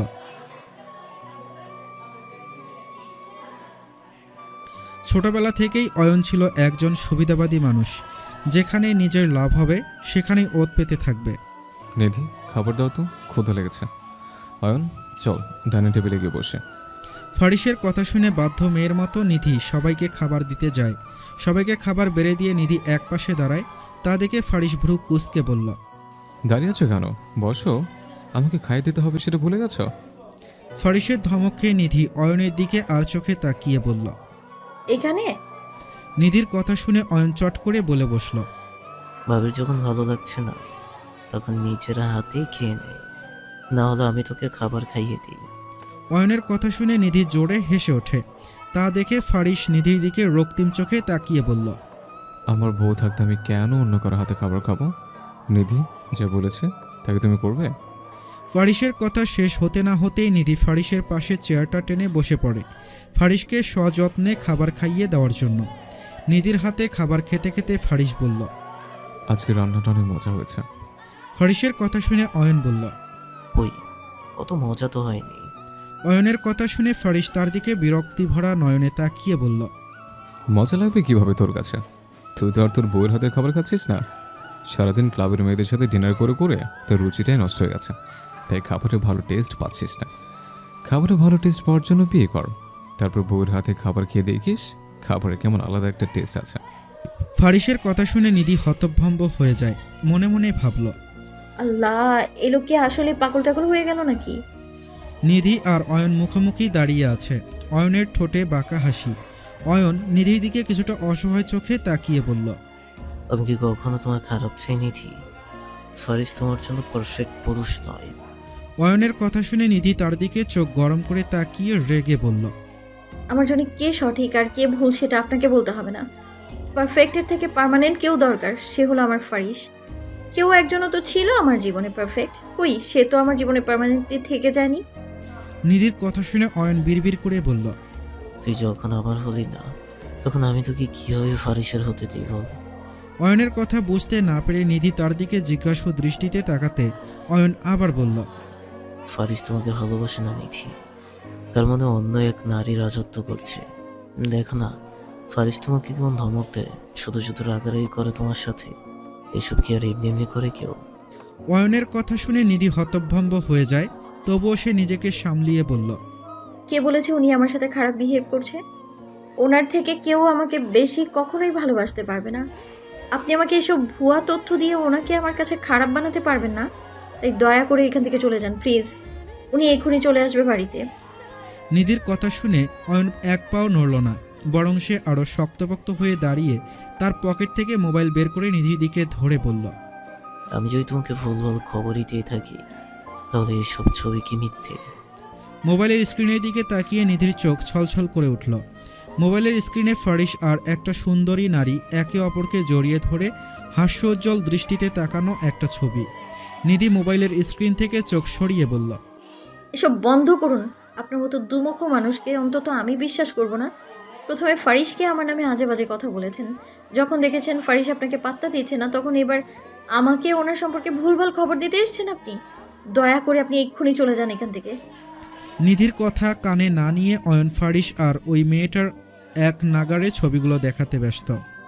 নিজেই দেখো, একজন আরেকজনকে কেমন ঘনিষ্ঠভাবে জড়িয়ে ধরে আছে। যে ছেলে অন্য একটা মেয়ের সাথে এত ঘনিষ্ঠ মুহূর্ত কাটিয়েছে, সে কি করে তোমাকে ভালোবাসবে? অয়নের কথা শুনে নিধি তার রাগ নিয়ন্ত্রণ করতে পারল না। নিধি সজোরে অয়নকে কষে একটা চড় মেরে বলল, নেক্সট টাইম আমার সামনে আমার স্বামীকে নিয়ে এসব আজে বাজে কথা বলবেন না একদম। আমার স্বামী কেমন তা আমি বুঝে নেব। আমার স্বামীর ক্যারেক্টার সার্টিফিকেট আপনাকে দিতে হবে না। আমরা তো আপনাকে মাস শেষে কোনো বেতনই দিই না। শুধু শুধু কেন আপনি আমাদের পেছনে কামলার মতো খাটছেন?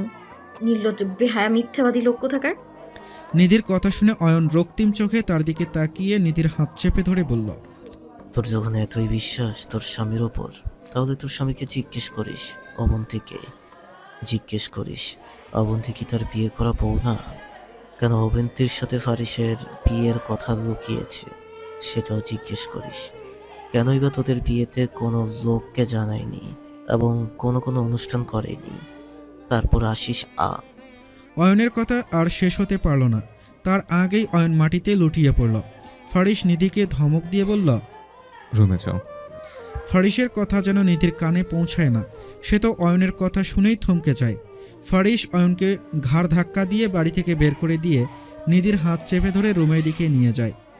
তোমাকে বলেছি না ওই অয়নের থেকে দূরে দূরে থাকবে? তারপরও কেন তুমি ওর সাথে কথা বলেছ? নিধি পাথরের মূর্তির মতো দাঁড়িয়ে আছে ফারিসের সামনে।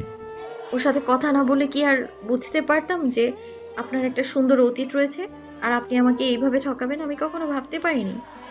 নিধির কথা শুনে ফারিস নিচের দিকে তাকিয়ে আছে।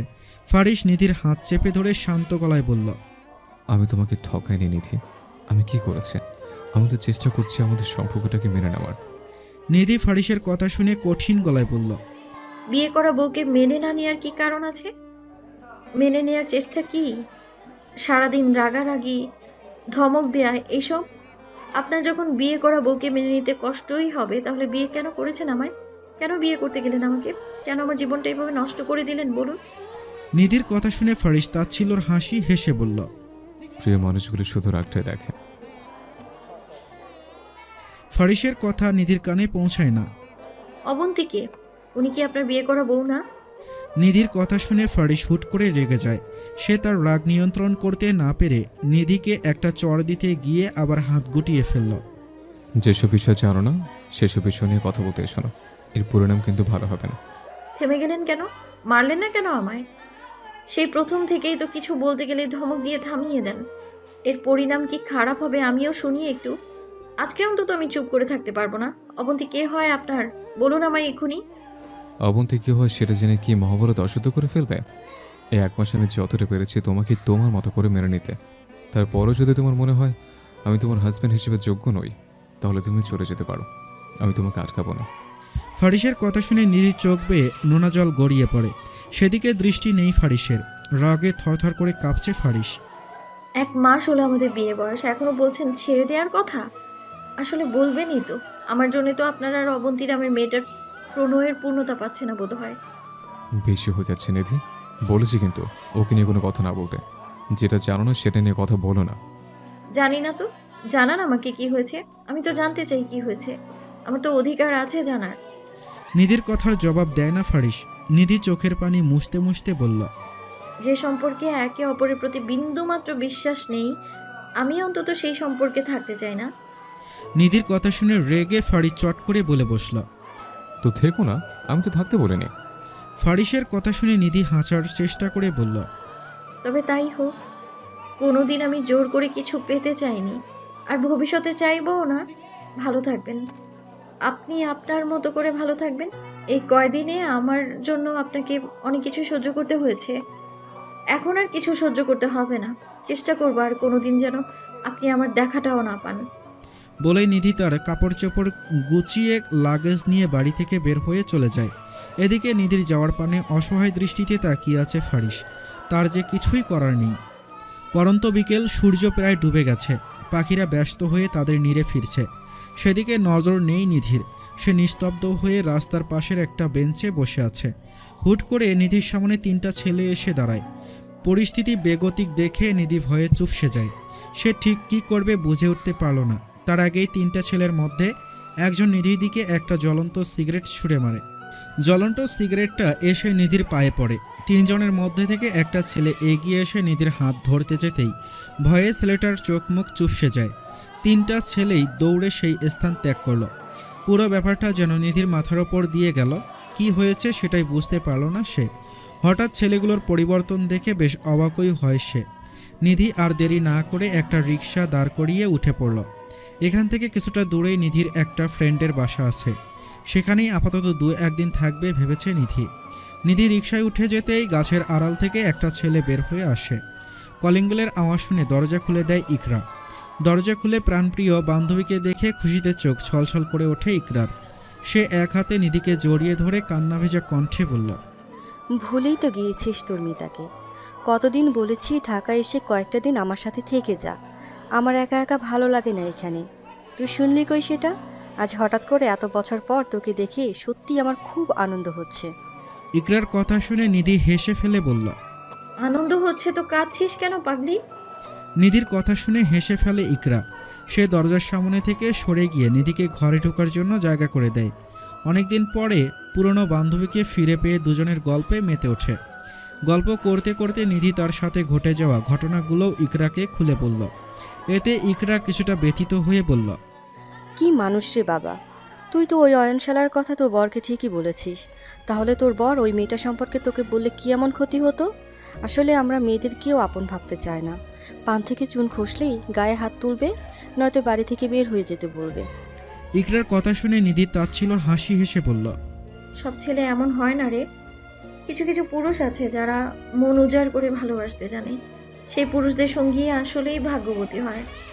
আচ্ছা বাদ দে, তোর বর কি করে? নাম কি ওনার? নিজেদের কোম্পানি আছে, ফ্যামিলি বিজনেস, ওনার নাম ফারিস। নিধির কথা শুনে ইকরা তার দিকে অবাক হয়ে তাকিয়ে বলল, কি বলিস? পুরো নাম কি ওনার?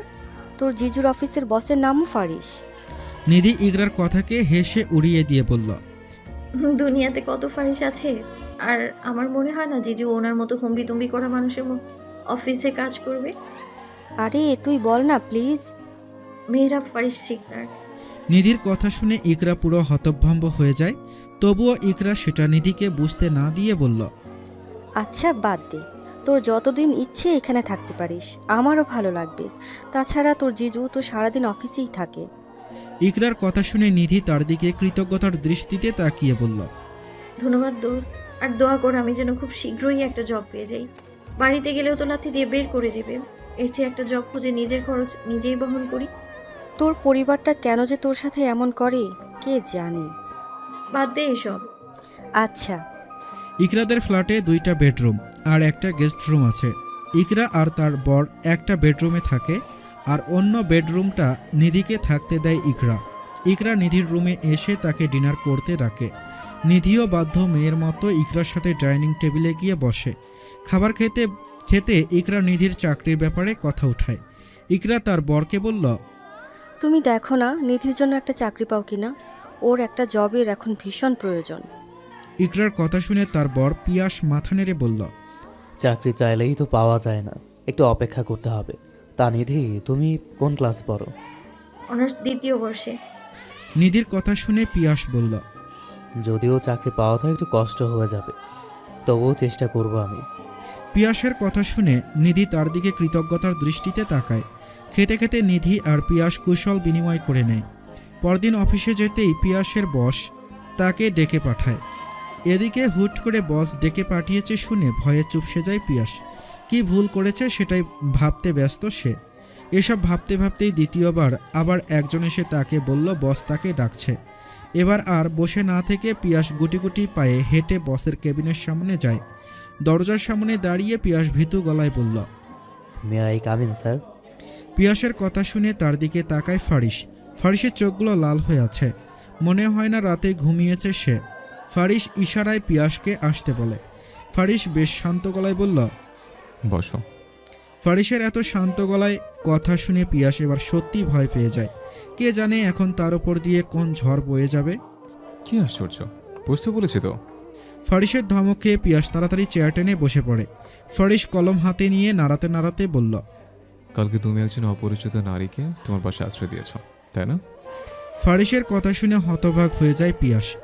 যে লোক কাজ ছাড়া কোনোদিন ভালো আছো সেটা জিজ্ঞেস করেনি, সেই লোক কিনা এইসব আজাইরা ব্যাপার নিয়ে কথা বলছে। অপরিচিত না স্যার, ও আমার ওয়াইফের বান্ধবী। আচ্ছা আচ্ছা, বুঝলাম। তা কেন তোমাদের বাসায় থাকছে সে? ফারিসের কথার জবাবে ঠিক কী বলবে পিয়াস ভেবে ফেল না।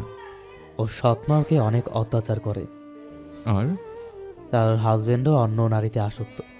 এই অবস্থাতে তার থাকার মতো কোনো জায়গা নেই, তাই জব পাওয়ার পর্যন্ত আপাতত আমাদের বাসায় থাকতে। আমরাই ওকে বলেছি থাকতে। পিয়াসের কথা শুনে রাগে থরথর করে কাঁপছে ফারিস। সে টেবিলের ওপর একটা ঘুষি মেরে বলল, আমার বউ চাকরি করবে? ফারিসের কথা শুনে হতভম্ব হয়ে যায় পিয়াস। ফারিস কি বলছে পিয়াস কিছুই বুঝতে পারল না। কি বলছেন স্যার? আপনি বিয়ে করেছেন আর আপনি এত রেগে যাচ্ছেন কেন? পিয়াসের কথা শুনে ফারিস নিজের রাগ নিয়ন্ত্রণ করে বলল, নিধি আমার বউ, পারিবারিকভাবেই আমাদের বিয়ে হয়েছে। ওই চিটার অয়নকে তো তুমি চেনোই। ও কি আমার ওয়াইফকে যা নয় তা তো বানিয়ে বানিয়ে বলেছে। আমিও রাগের মাথায় নিধির সাথে অনেক খারাপ বিহেভ করেছে, যার কারণে ও বাড়ি থেকে চলে গেছে। ফারিসের কথা শুনে তো পিয়াস একদম অবাক হয়ে গেছে। এখন আপনি কি ম্যামকে ফিরিয়ে আনতে যাবেন? পিয়াসের কথা শুনে ফারিস চুপ করে থাকে, কোনো জবাব দেয় না সে। আমি জানি নিধি কোনো দিনই আর আমার কাছে ফিরে আসবে না। ও সহজে রাগে না, অনেক শান্তশিষ্ট একটা মেয়ে।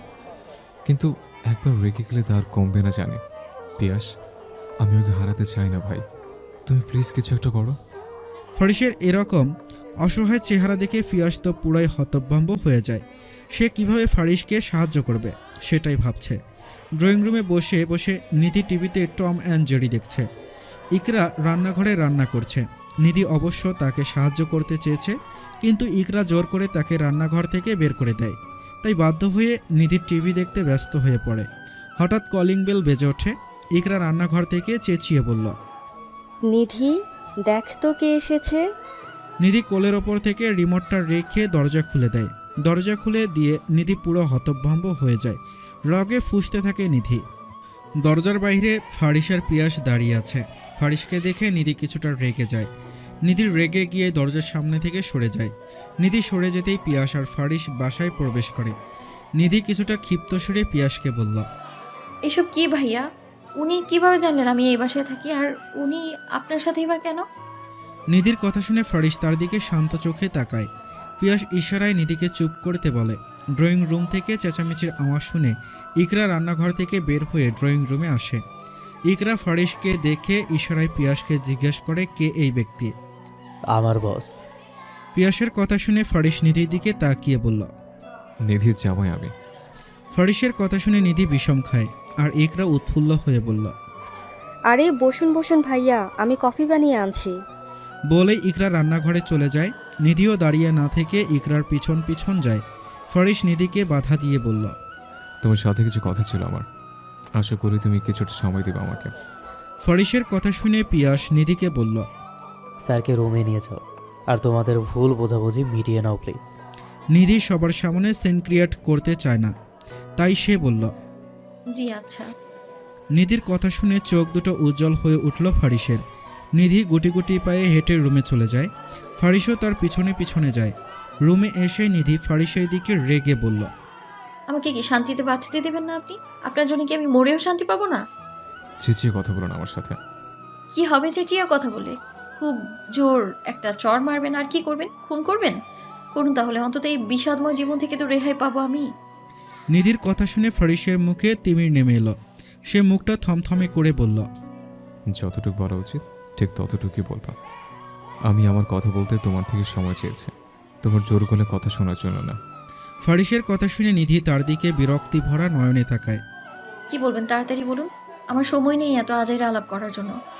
নিধির কথা শুনে ফারিস বড় একটা দীর্ঘশ্বাস ফেলে বলল। সামান্য ছোট একটা ব্যাপার নিয়ে তোমার উচিত হয়নি এইভাবে বাড়ি থেকে চলে আসা। অবন্তী আমার এক্স গার্লফ্রেন্ড, ওর সাথে আমার 4 বছরের প্রেম। আমাদের বিয়েও ঠিক হয়েছে, কিন্তু বিয়ের দিন অবন্তী ওর বেস্ট ফ্রেন্ড সাদিকের সাথে পালিয়েছে। রিলেশন চলাকালীন সাদিককে নিয়ে প্রায় আমাদের মধ্যে ঝগড়া হতো, কিন্তু অবন্তী সবসময় বলতো সাদিক শুধু ওর বেস্ট ফ্রেন্ড, অন্য কোনো সম্পর্ক নেই। ওর সব কথা মেনেই বিয়ের সিদ্ধান্ত নিয়েছি আমি। এতে প্রথমে অবন্তী রাজি না হলেও পরে রাজি হয়। তারপর শুরু হয় আমাদের বিয়ের তোড়জোড়।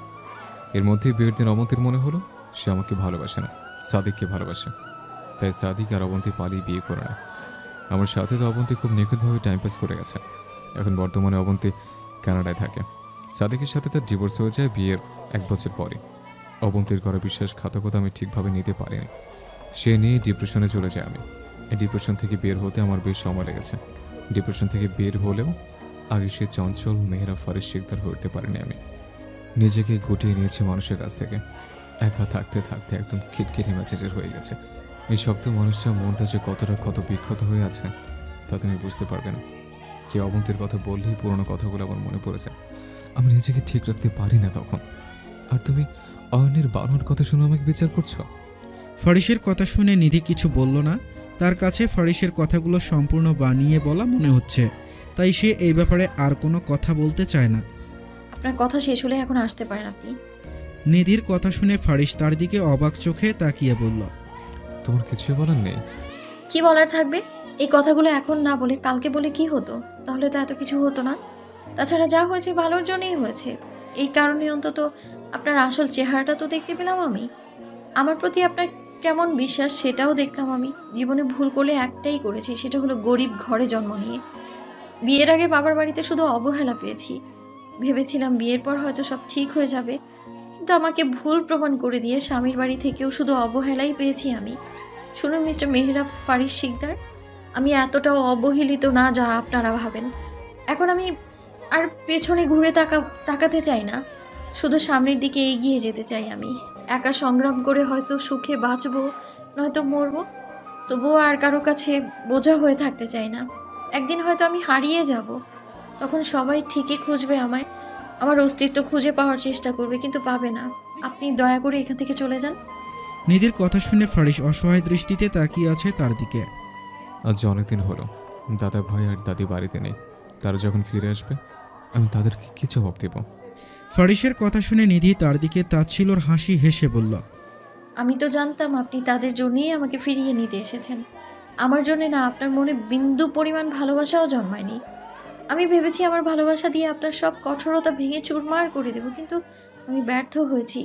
দাদা দাদিকে বলে দিবেন কোনো এক ব্যক্তিকে ভালো রাখতে নিধি হারিয়ে গেছে, নয়তো বলবেন যে নিধি একটু সুখে থাকার জন্য স্বার্থপরের মতো তাদের ছেড়ে চলে গেছে। আমি নিজেকে কি বলবো নিধি? আমি জানি না ফারিস, প্লিজ আমাকে একটু ভালো থাকতে দিন আপনি। আমি আপনাকে ছাড়া অনেক সুখে থাকবো। নিধির কথা শুনে ফারিস কিছু বলল না। তার চোখ দিয়ে নীরবে নোনা জল গড়িয়ে পড়ল। নিধি দেখার আগেই ফারিস চোখের পানি মুছে নিষ্পলক চোখে নিধির দিকে চেয়েছে। ফারিস এটা ভেবেই অবাক হয় সে নিধির জন্য কাঁদছে। অবন্তী চলে যাওয়ার পরও ফারিসের চোখ থেকে এক ফোঁটাও পানি পড়েনি। সাথে নিধির মতো শান্তশিষ্ট মেয়েকে এত কঠোর হতে দেখে তো ফারিস আরও অবাক হয়। সে আর কিছু না বলে এলোমেলো পায়ে হেঁটে রুম থেকে বের হয়ে যায়।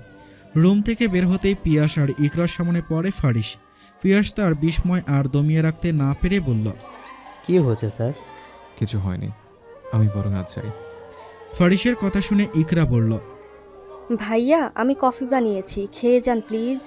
অন্য একদিন আসবো, একটা কাজ আছে আমার। ফারিসের কথা শুনে ইকরা আর পিয়াস দুজনেরই মন খারাপ হয়ে যায়। ফারিস সেসব পাত্তা না দিয়ে পিয়াসকে বলল, অফিসে এসো, জরুরি কথা আছে আমার। আর ম্যাম, আপনি কয়েকটা দিন নিধির একটু খেয়াল রাখবেন। বলেই ফারিস বাসা থেকে বের হয়ে যায়। নিস্তব্ধ রাত, ঘড়িতে তখন সময় রাত 1টা ছুঁই ছুঁই। ফারিস চোখ মেলে এলোমেলো হাতে টি টেবিলের অপর পানি খোঁজে, কিন্তু সে পানির নাগাল পায় না। তাই ফারিস ফোনের লাইট অন করে দেখে টি টেবিলের অপর পানি নেই। হঠাৎ ফারিসের মনে হলো একটা মেয়ে তার দিকে পানির গ্লাস এগিয়ে দিয়েছে। মেয়েটার মুখটা দেখতে পায় না সে, কেমন ঝাপসা হয়ে আছে সব কিছু। বলেই ফারিস মেয়েটাকে ছুঁতে চায়, কিন্তু তার আগেই মেয়েটা হারিয়ে যায়। সবটাই নিজের কল্পনা ভেবে ফারিস কেঁদে ফেলল। এতদিন শুধু নিধি তাকে একপাক্ষিক ভালোবেসে গেছে। এখন যখন সে নিধির প্রতি দুর্বল হয়ে পড়ল আস্তে আস্তে, তখন নিধি মুখ ফিরিয়ে নিল। নিজের প্রতি প্রচণ্ড রাগ হয় ফারিসের। কেন সে নিধিকে অবহেলা করেছে? কেন সে সবসময় তার থেকে মুখ ফিরিয়ে নিত? যখন নিধি দূরে সরে গেল তার থেকে, তখন সে বুঝতে পারল সে নিধিকে কতটা চায়। এই তো কিছুদিন আগে ফারিসের জ্বর হওয়াতে নিধি নাওয়া খাওয়া ভুলে দিনরাত জেগে ফারিসের সেবা করেছে। সে সুস্থ হওয়া পর্যন্ত তার কাছ থেকে একটু দূরে পর্যন্ত যায়নি। অথচ এখন ফারিস অসুস্থ হয়ে বিছানায় শুয়ে আছে। তাকে দেখার মতো একজন মানুষ তার নেই। না আছে তার নিধি, আর না আছে তার দাদা দাদি। আজকে নিজেকে প্রচুর অসহায় মনে হচ্ছে ফারিসের। সে এলোমেলো পায়ে হেঁটে গাড়ির চাবি নিয়ে বের হয়ে গেল পিয়াসদের বাড়ির উদ্দেশ্যে। হঠাৎ করে নিধিকে দেখার প্রচুর ইচ্ছে জেগেছে ফারিসের। জ্বরে চোখ খুলে রাখতে কষ্ট হচ্ছে তার, তবুও সে অসুস্থ শরীর নিয়ে বেরিয়ে পড়ল নিধিকে এক নজর দেখার জন্য। দিনটা সোমবার, বাহিরে মুষলধারে বৃষ্টি হচ্ছে। পিয়াস সকাল সকাল উঠে রেডি হয়ে অফিসের জন্য বের হয়ে যায়। বাসায় শুধু নিধি আর ইকরা। নিধি সোফায় বসে বসে ফারিসের কথাই ভাবছে। আজ থেকে ঠিক 3 দিন আগে ফারিসের সাথে তার শেষ দেখা হয়েছে। আজ 3 দিন হলো। ফারিস নিধির একটু খোঁজ নেওয়ারও চেষ্টা করেনি। পরে নিধির মনে পড়ল সে তো সিমই চেঞ্জ করে ফেলেছে। খবর নিবেই বা কীভাবে? আজকে হঠাৎ করে ফারিসের জন্য নিধির খারাপ লাগছে। মনে হচ্ছে ফারিস ঠিক নেই। সেই নিয়েই সকাল থেকে ছটফট করছে সে, কিন্তু কাউকে কিছু বলতে পারছে না, কারণ নিধি তো ফারিসকে ফিরিয়ে দিয়েছিল সেদিন। এসব ভাবতেই মন খারাপ নিধির। এসব ভেবেই মন খারাপ নিধির। ইকরা রান্নাঘর থেকে এসে নিধির পাশে বসল। সে নিধির মাথায় হাত বুলিয়ে দিয়ে বলল, কি হয়েছে রে নিধু? কিছু ভালো লাগছে না রে আমার। নিধির বিরস মুখে বলা কথা শুনে ইকরা নিধিকে জড়িয়ে ধরে বলল, জিজুর জন্য মন খারাপ? ওনার কথা মনে পড়ছে তোর? ইকরার কথার জবাব দেয় না নিধি। সে চুপচাপ বসে থাকে। ইকরা তার মনের অবস্থা বুঝতে পেরে আবারও বলল, তুই শুধু শুধু দুলাভাইকে ভুল বুঝছিস। উনি একটু রাগী, কিন্তু মনটা ভীষণ ভালো। তুই হয়তো দুলাভাইকে এখনো ভালো করে বুঝতেই পারিসনি। আমি ওনার সঙ্গে সংসার করেছি, একটা ওনাকে আমি বুঝতে পারবো না কেন? তুই জানিস উনি অয়নের কথা শুনে আমার চড় মেরেছে, তাও আবার আমি সব কিছু বলার পরেও। সে জায়গায় আমি তো তেমন কোনো রিয়াক্টই করিনি। তুই যাই বলিস না কেন, তোর ভাইয়ার সাথে কথা বলা উচিত। একজন আরেকজনকে বুঝতে পারাটা হলো আসল ভালোবাসা। জানিস এখন না বিচ্ছেদ জিনিসটা সম্পর্কে সচরাচর হচ্ছে। বিচ্ছেদের থেকে ভালো তুই তাকে বুঝে সব কিছু ঠিক করে নেওয়া। নিধি ইকরার কাঁধে হাত দিয়ে বলল, ছোটবেলা থেকেই বাবার রাজকন্যা হয়ে বড় হয়েছিস তুই। বিয়ের পর বরের রাজরানী তুই। আমার ছোট থেকে কষ্ট করে বেড়ে ওঠার ব্যাপারটা অন্তত তুই বুঝতে পারবি না। একটুখানি আশার সুখের আশায় আমি কি না করেছি বলতো? ফারিস নামক পাথর মনের মানুষটার মন পেতে চেয়েছি আমি, সৎ মায়ের ভালোবাসা পেতে চেয়েছি। এ যেন অলিক কল্পনা আমার। যেটা পাওয়ার নয় সেই জিনিসটাই কেন যে সবসময় আমি পেতে চাই কে জানে। জিনিসটা তাদের হবে না জেনেও মানুষ যে জিনিসটার উপরেই বেশি আকৃষ্ট হয়। নিধির কথা শুনে ইকরা বড় একটা দীর্ঘশ্বাস ফেলে। আসলেই তার কিছু বলার নেই। ছোটকাল থেকে ইকরা আর নিধির বন্ধুত্ব। কখনো নিধির মুখ থেকে তার মায়ের অত্যাচার ছাড়া ভালো কোনো কথা শোনেনি। মেয়েটা কতটা কষ্ট করে বড় হয়েছে সেটা ইকরা খুব ভালো করেই জানে। সকাল থেকে কি সুন্দর বৃষ্টি হচ্ছে, ওয়েদারটা জোশ। ইচ্ছে করছে শাড়ি পরতে।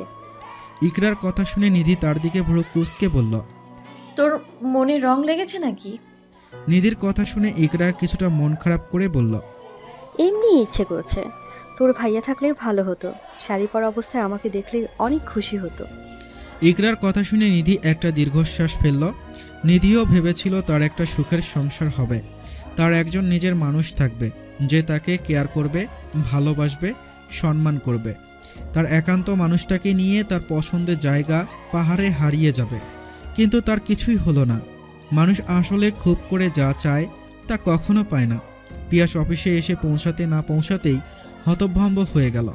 সবাই নিজের কাজ রেখে একজন আরেকজনের জায়গায় দাঁড়িয়ে আছে। কেউ ফোন টিপছে তো কেউ গল্প করছে। পিয়াস একজন কর্মচারীকে ডেকে বলল, সবাই কাজ না করে এভাবে গল্পে মেতে আছে কেন? স্যার দেখলে তো সবাইকে চাকরি থেকে বের করে দিবে। পিয়াসের কথা শুনে কর্মচারীটি ফিসফিস করে বলল, আরে স্যার আজকে আসেনি, তাই সবাই কাজ না করে গল্প করছে। এদেরকে বলার পরও ঠিক হয়নি, এদেরকে স্যারই ঠিক করতে পারবেন। স্যার আসেনি কেন? তা তো আমি জানি না। আচ্ছা তুমি যাও, আমি দেখছি ব্যাপারটা। পিয়াসের কথা শুনে কর্মচারীটি কাজে চলে যায়। পিয়াস ফোন বের করে ফারিসের ফোনে কল দেয়, কিন্তু তার ফোন বন্ধ।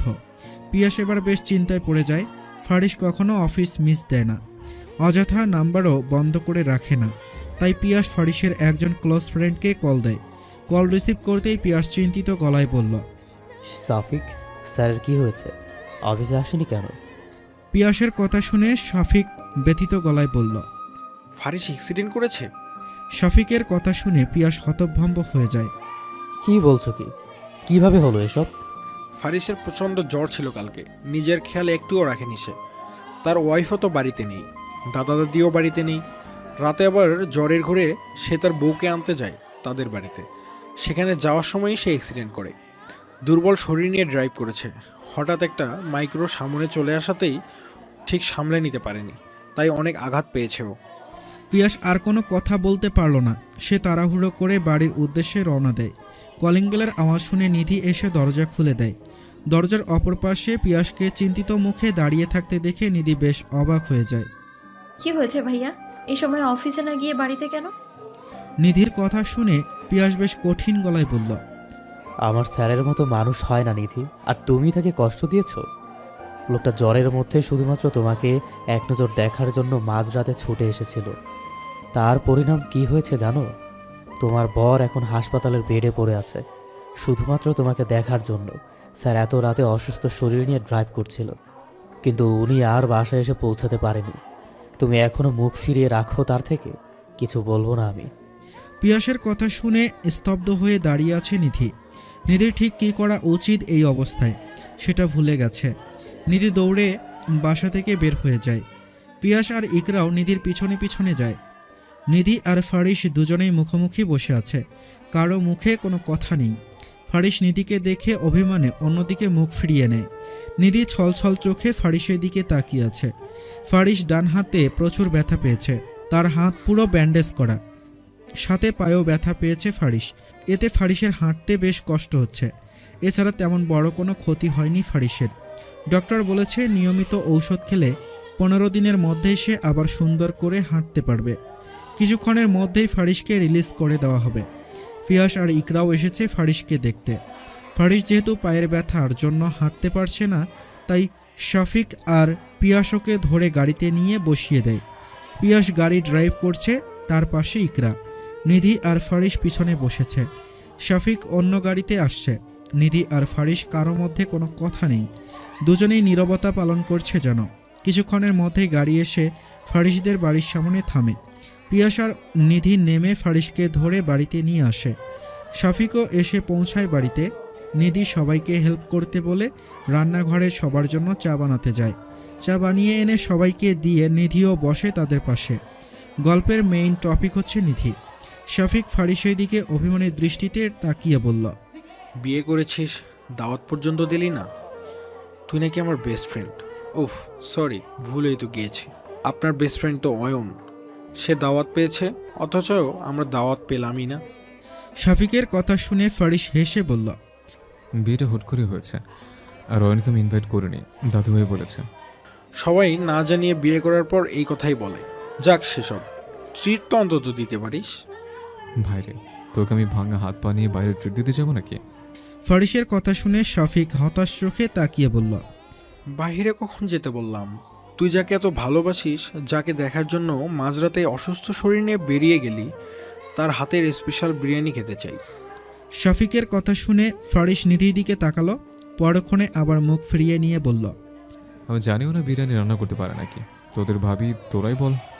ফারিসের কথা শুনে শফিক নিধির দিকে হতাশ চোখে তাকিয়ে আছে। নিধি তা বুঝতে পেরে বলল, আমি রান্না করতে পারি ভাইয়া, আপনারা বসুন, আমি রান্না করছি। বলেই নিধি রান্নাঘরে চলে যায়। বিরিয়ানি রান্না করার জন্য সব কিছু রেডি করে নেয় সে।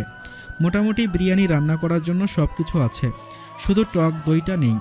তাই নিধি ড্রয়িং রুমে এসে বলল, আমাকে টক দই এনে দিতে পারবেন কেউ ভাইয়া? উনি তো যেতে পারবে না। নিধির কথা শুনে সবাই তার দিকে তাকায়। রাত অনেক হয়েছে, কোনো দোকান মনে হয় না খোলা থাকবে এখন। বাসায় দুধ আর লেবু আছে, সেটা দিয়ে টক দই বানিয়ে নিতে বল। ফারিসের কথা শুনে অবাক হয় নিধি। ছেলেরা এসব বিষয়ে খেয়াল রাখে। নিধি আর কথা না বাড়িয়ে রান্নাঘরে চলে আসে। অবশেষে রান্না শেষ করে নিধি ডাইনিং টেবিলে খাবার নিয়ে এসে সবাইকে সার্ভ করে দেয়। সবাই খাবার খাচ্ছে। ফারিসকে বসে থাকতে দেখে পিয়াস বলল, খাচ্ছেন না কেন স্যার? ফারিস নিজের ডান হাত পিয়াসের দিকে ধরে বলল, হাত নাড়াতে পারছি না, তার উপর আবার ব্যান্ডেজ করা, খাবো কিভাবে? আমি খাইয়ে দিই। পিয়াসের কথা শেষ হওয়ার আগেই শফিক পিয়াসের পায়ে খোঁচা দিয়ে তাকে থামিয়ে দিয়ে বলল, আরে ভাবি থাকতে তুই এত চিন্তা করছিস কেন? শফিকের কথা শুনে নিধি কিছুটা অপ্রস্তুত হয়ে সবার দিকে তাকায়। সবার সামনে নাকি তাকে খাইয়ে দিতে হবে। নিধির দিকে তাকিয়ে ফারিস বলল, তার সমস্যা হলে খাইয়ে দিতে হবে না, আমি খাবো না। ফারিসের কথা শুনে নিধি তার দিকে বিরক্তি ভরা নয়নে তাকিয়ে বলল, অসুস্থ, তারপরেও ন্যাকামো গেল না। বলেই নিধি ফারিসের সামনে থেকে খাবারের প্লেট টেনে নিয়ে ফারিসকে খাইয়ে দেয়। নিধির করা কাজে সবাই হাসে। পিয়াস ইকরা নিজেদের বাড়ি চলে যায় ডিনার করে। শফিক ওদের বাড়িতে পৌঁছে দিয়ে আসে। ফারিসদের বাড়ি এখন পুরো ফাঁকা। কিছুক্ষণ আগেও সবার হইচইয়ে এ বাড়ি মেতেছিল। সবাই চলে যাওয়াতে নিধির মনটা একটু খারাপ। সে ব্যালকনিতে চুপচাপ দাঁড়িয়ে আছে। ফারিস রুমে শুয়ে আছে। হঠাৎ কাঁচ ভাঙার আওয়াজ শুনে নিধি তাড়াতাড়ি রুমে আসলো। সমস্যা কি আপনার? বলেছি তো একা একা কোনো কাজ না করতে, তারপরেও কেন একা একা গ্লাসে পানি ঢালতে গিয়েছেন? আমার সাথে কথা বলতে আপনার লজ্জা লাগছে? এত ইগো কিসের আপনার? নিধির কথা শুনে ফারিস তার দিকে ভ্রু কুঁচকে তাকায়। Shut up. একটু পরিবর্তন হননি আপনি, আগের মতোই ডিট আছেন এখনো। বলে নিধি কাচের টুকরোগুলো এক জায়গায় জড়ো করে ডাস্টবিনে নিয়ে রাখে। রান্নাঘর থেকে গ্লাস নিয়ে এসে নিধি ফারিসকে পানি দেয়। এখন থেকে আমার সাথে রাগারাগি করে ঘরে রান্না বন্ধ করে দেবো আমি। নিধির কথা শুনে ফারিস হেসে ফেলল। অনলাইনে খাবার অর্ডার করলে পুরো হোটেলের খাবার বাড়িতে এনে দিয়ে যাবে, আর তুমি আমাকে রান্না বন্ধ করে দেওয়ার হুমকি দিচ্ছ? ফারিসের কথা শুনে নিধি চুপসে যায়। পরক্ষণে হেসে বলল, চুল টেনে দৌড় দিব? কি করতে পারবেন তখন আপনি? দৌড়ে ধরতে যাবেন আমায়, কিন্তু কি করে? নিধির কথা শুনে ফারিসের মন খারাপ হয়ে যায়। অসহায়তের সুযোগ নিও না মেয়ে, একদিন আমার পা ঠিক হয়ে যাবে, তখন কি করতে পারবে তুমি? তখনকার ব্যাপার তখন দেখা যাবে, এখন তো আমার দিন। বলেই হেসে ফেলল নিধি। একটা কথা বলবে নিধি? বলুন। তুমি কি নিজের ইচ্ছেতে এসেছো এ বাড়িতে? হঠাৎ এই কথা কেন? বলো তুমি, তোমাকে জোর করে কিছু করতে হবে না। তুমি যদি আমার কালো অতীত জেনে চলে যেতে চাও তাহলে চলে যাও, আমি তোমাকে আটকাবো না। ওই দিন অবন্তীর কথা বলাতে আমার মাথা ঠিক ছিল না, তোমার সাথে অনেক বাজে ব্যবহার করে ফেলেছে, তুমি আমাকে ক্ষমা করো। অতীত তো আমারও ছিল, আপনি তো মেনে নিয়েছেন। আপনি যদি স্বাভাবিকভাবে আমাকে সবকিছু বলতেন তাহলে হয়তো আমি বাড়ি ছেড়ে যেতাম না। মাথা ঠিক ছিল না আমার। ছেলেদের মাথা সবসময় নষ্টই থাকে। অপমান করছো কিন্তু। অপমান করছি না, যা সত্যি তাই বলছি। নিধির কথা শুনে ফারিস তার দিকে মুখ গোমড়া করে তাকিয়ে আছে। বৃষ্টি হচ্ছে বাইরে। তো অসুস্থ শরীর নিয়ে ভেজার ইচ্ছে আছে নাকি? না, বৃষ্টি বিলাস করতে ইচ্ছে করছে প্রিয় মানুষটার সাথে। প্রিয় মানুষকে, তাকে ডেকে নিয়ে আসুন, তারপর গল্প করুন। আমি না হয় নীরব শ্রোতা হয়ে আপনাদের চা কফি বানিয়ে দেব। মজা করছো? কি মনে হয়? জানি না, চলো বিলকনিতে যাই। অসুস্থ শরীর নিয়ে আপনাকে কোথাও যেতে হবে না, রুমেই থাকুন আপনি। না। বলেই ফারিস বিছানা থেকে নামতে যায়, কিন্তু পায়ের ব্যথার জন্য হাঁটতে পারে না। নিধি ফারিসকে ধরে ফেলে বলল, এত বেখেয়ালি কেন আপনি? বেখেয়ালি দেখেই তো তোমাকে আবার ফিরে পেলাম। অ্যাক্সিডেন্ট হয়েছে দেখেই তো তুমি ফিরে এসছো। ধুর, কি সব বলছেন? আমাকে ধরুন, আমি নিয়ে যাচ্ছি বেলকনিতে। নিধির কথা শুনে ফারিস তাকে ধরে হেঁটে হেঁটে ব্যালকনিতে আসে। ফারিস বাইরের দিকে তাকিয়ে বলল, ভালো লাগছে না। কেন?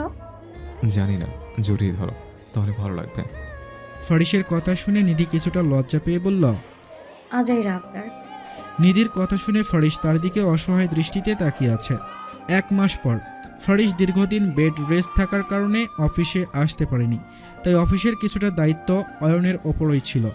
রাহাত শিকদার অয়নের ওপর দায়িত্বটা দেয়। কয়েকদিন ধরেই অফিসের হিসাবে গরমিল দেখা যায়। ফারিস তা বুঝতে পেরে অয়নের ওপর নজর রাখতে দেয় পিয়াস আর শফিককে। উপযুক্ত প্রমাণ তৈরি করতে সক্ষম হয় পিয়াস আর শফিক। অয়ন ফারিসদের কোম্পানির টাকা লুটপাট করে তার ব্যাংক ব্যালেন্স মোটা করেছে, তাই অয়নকে পুলিশে দেওয়া হয়। ফারিসের টাকা লুটপাট হলেও সে অয়নকে জেলে ঢুকাতে পেরে প্রচুর খুশি। সে অয়নকে দু চোখেও দেখতে পারে না।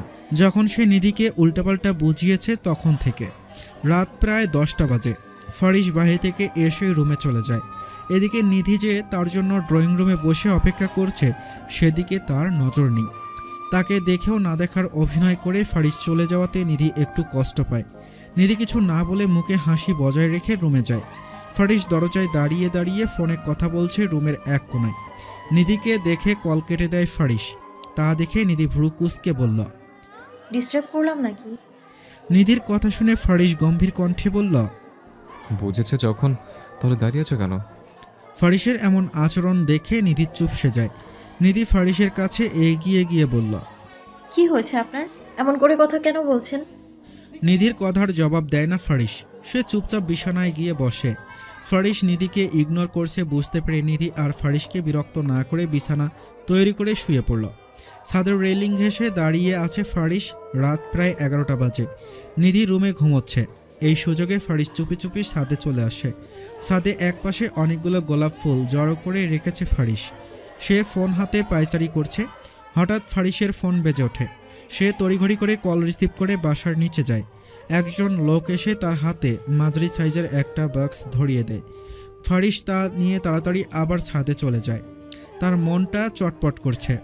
সে জানে নিধি কষ্ট পেয়েছে তার ব্যবহারে। সে ইচ্ছে করে নিধির সাথে অমন আচরণ করেছে। ফারিস ছাদে এসে তাড়াতাড়ি ছাদের একপাশে ফুল দিয়ে সাজায়। একটা ছোট টেবিলের ওপর কেক বের করে রেখে তার চারপাশে গোলাপের পাপড়ি ছড়িয়ে দেয়। গোলাপের পাপড়ির ওপরে ছোট্ট ছোট্ট ক্যান্ডেলগুলো জ্বালিয়ে দেয় ফারিস।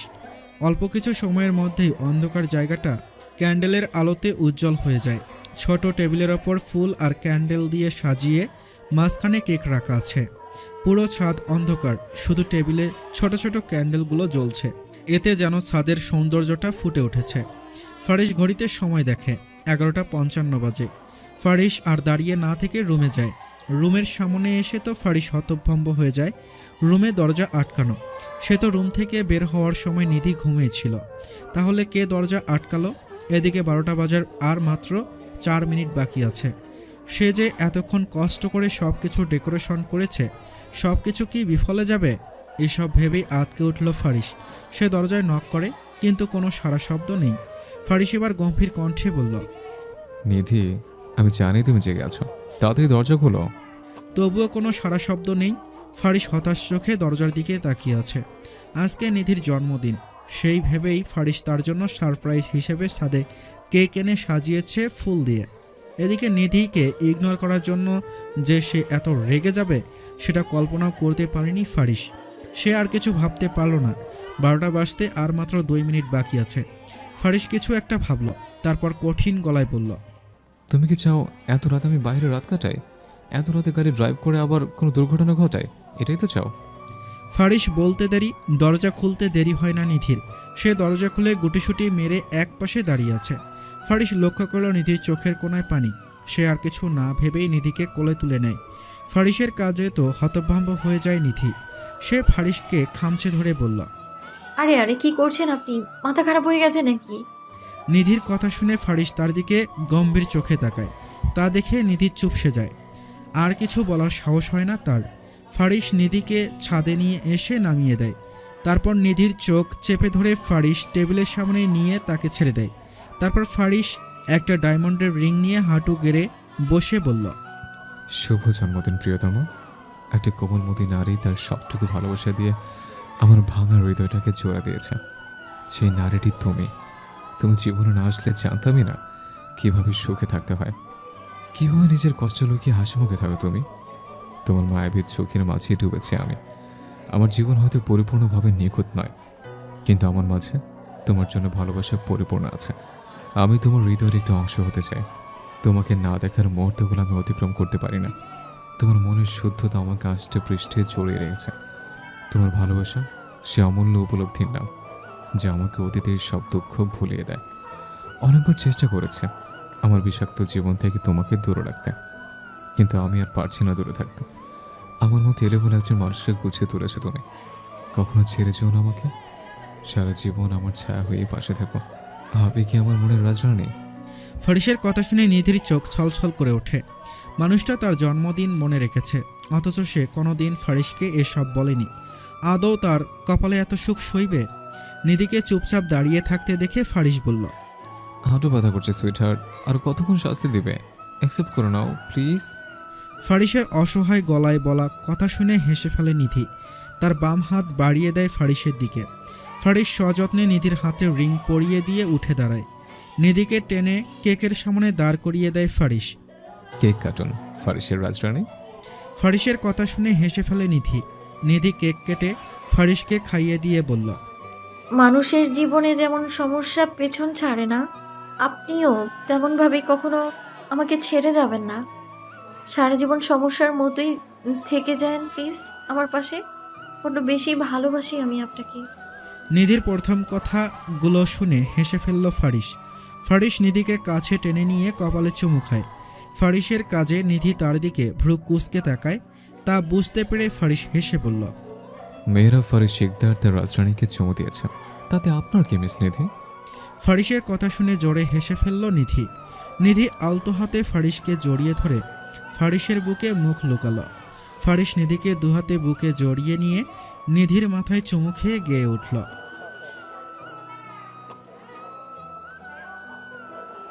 হ্যালো বন্ধুরা, গল্পটি কেমন লেগেছে অবশ্যই কমেন্ট করে জানাতে ভুলবেন না। সেই সাথে আমাদের চ্যানেলে আপনি নতুন হয়ে থাকলে আমাদের চ্যানেলটি অবশ্যই সাবস্ক্রাইব করে দেবেন এরকম আরও ভালো সুন্দর গল্প শুনতে। ধন্যবাদ সবাইকে। আল্লাহ হাফেজ।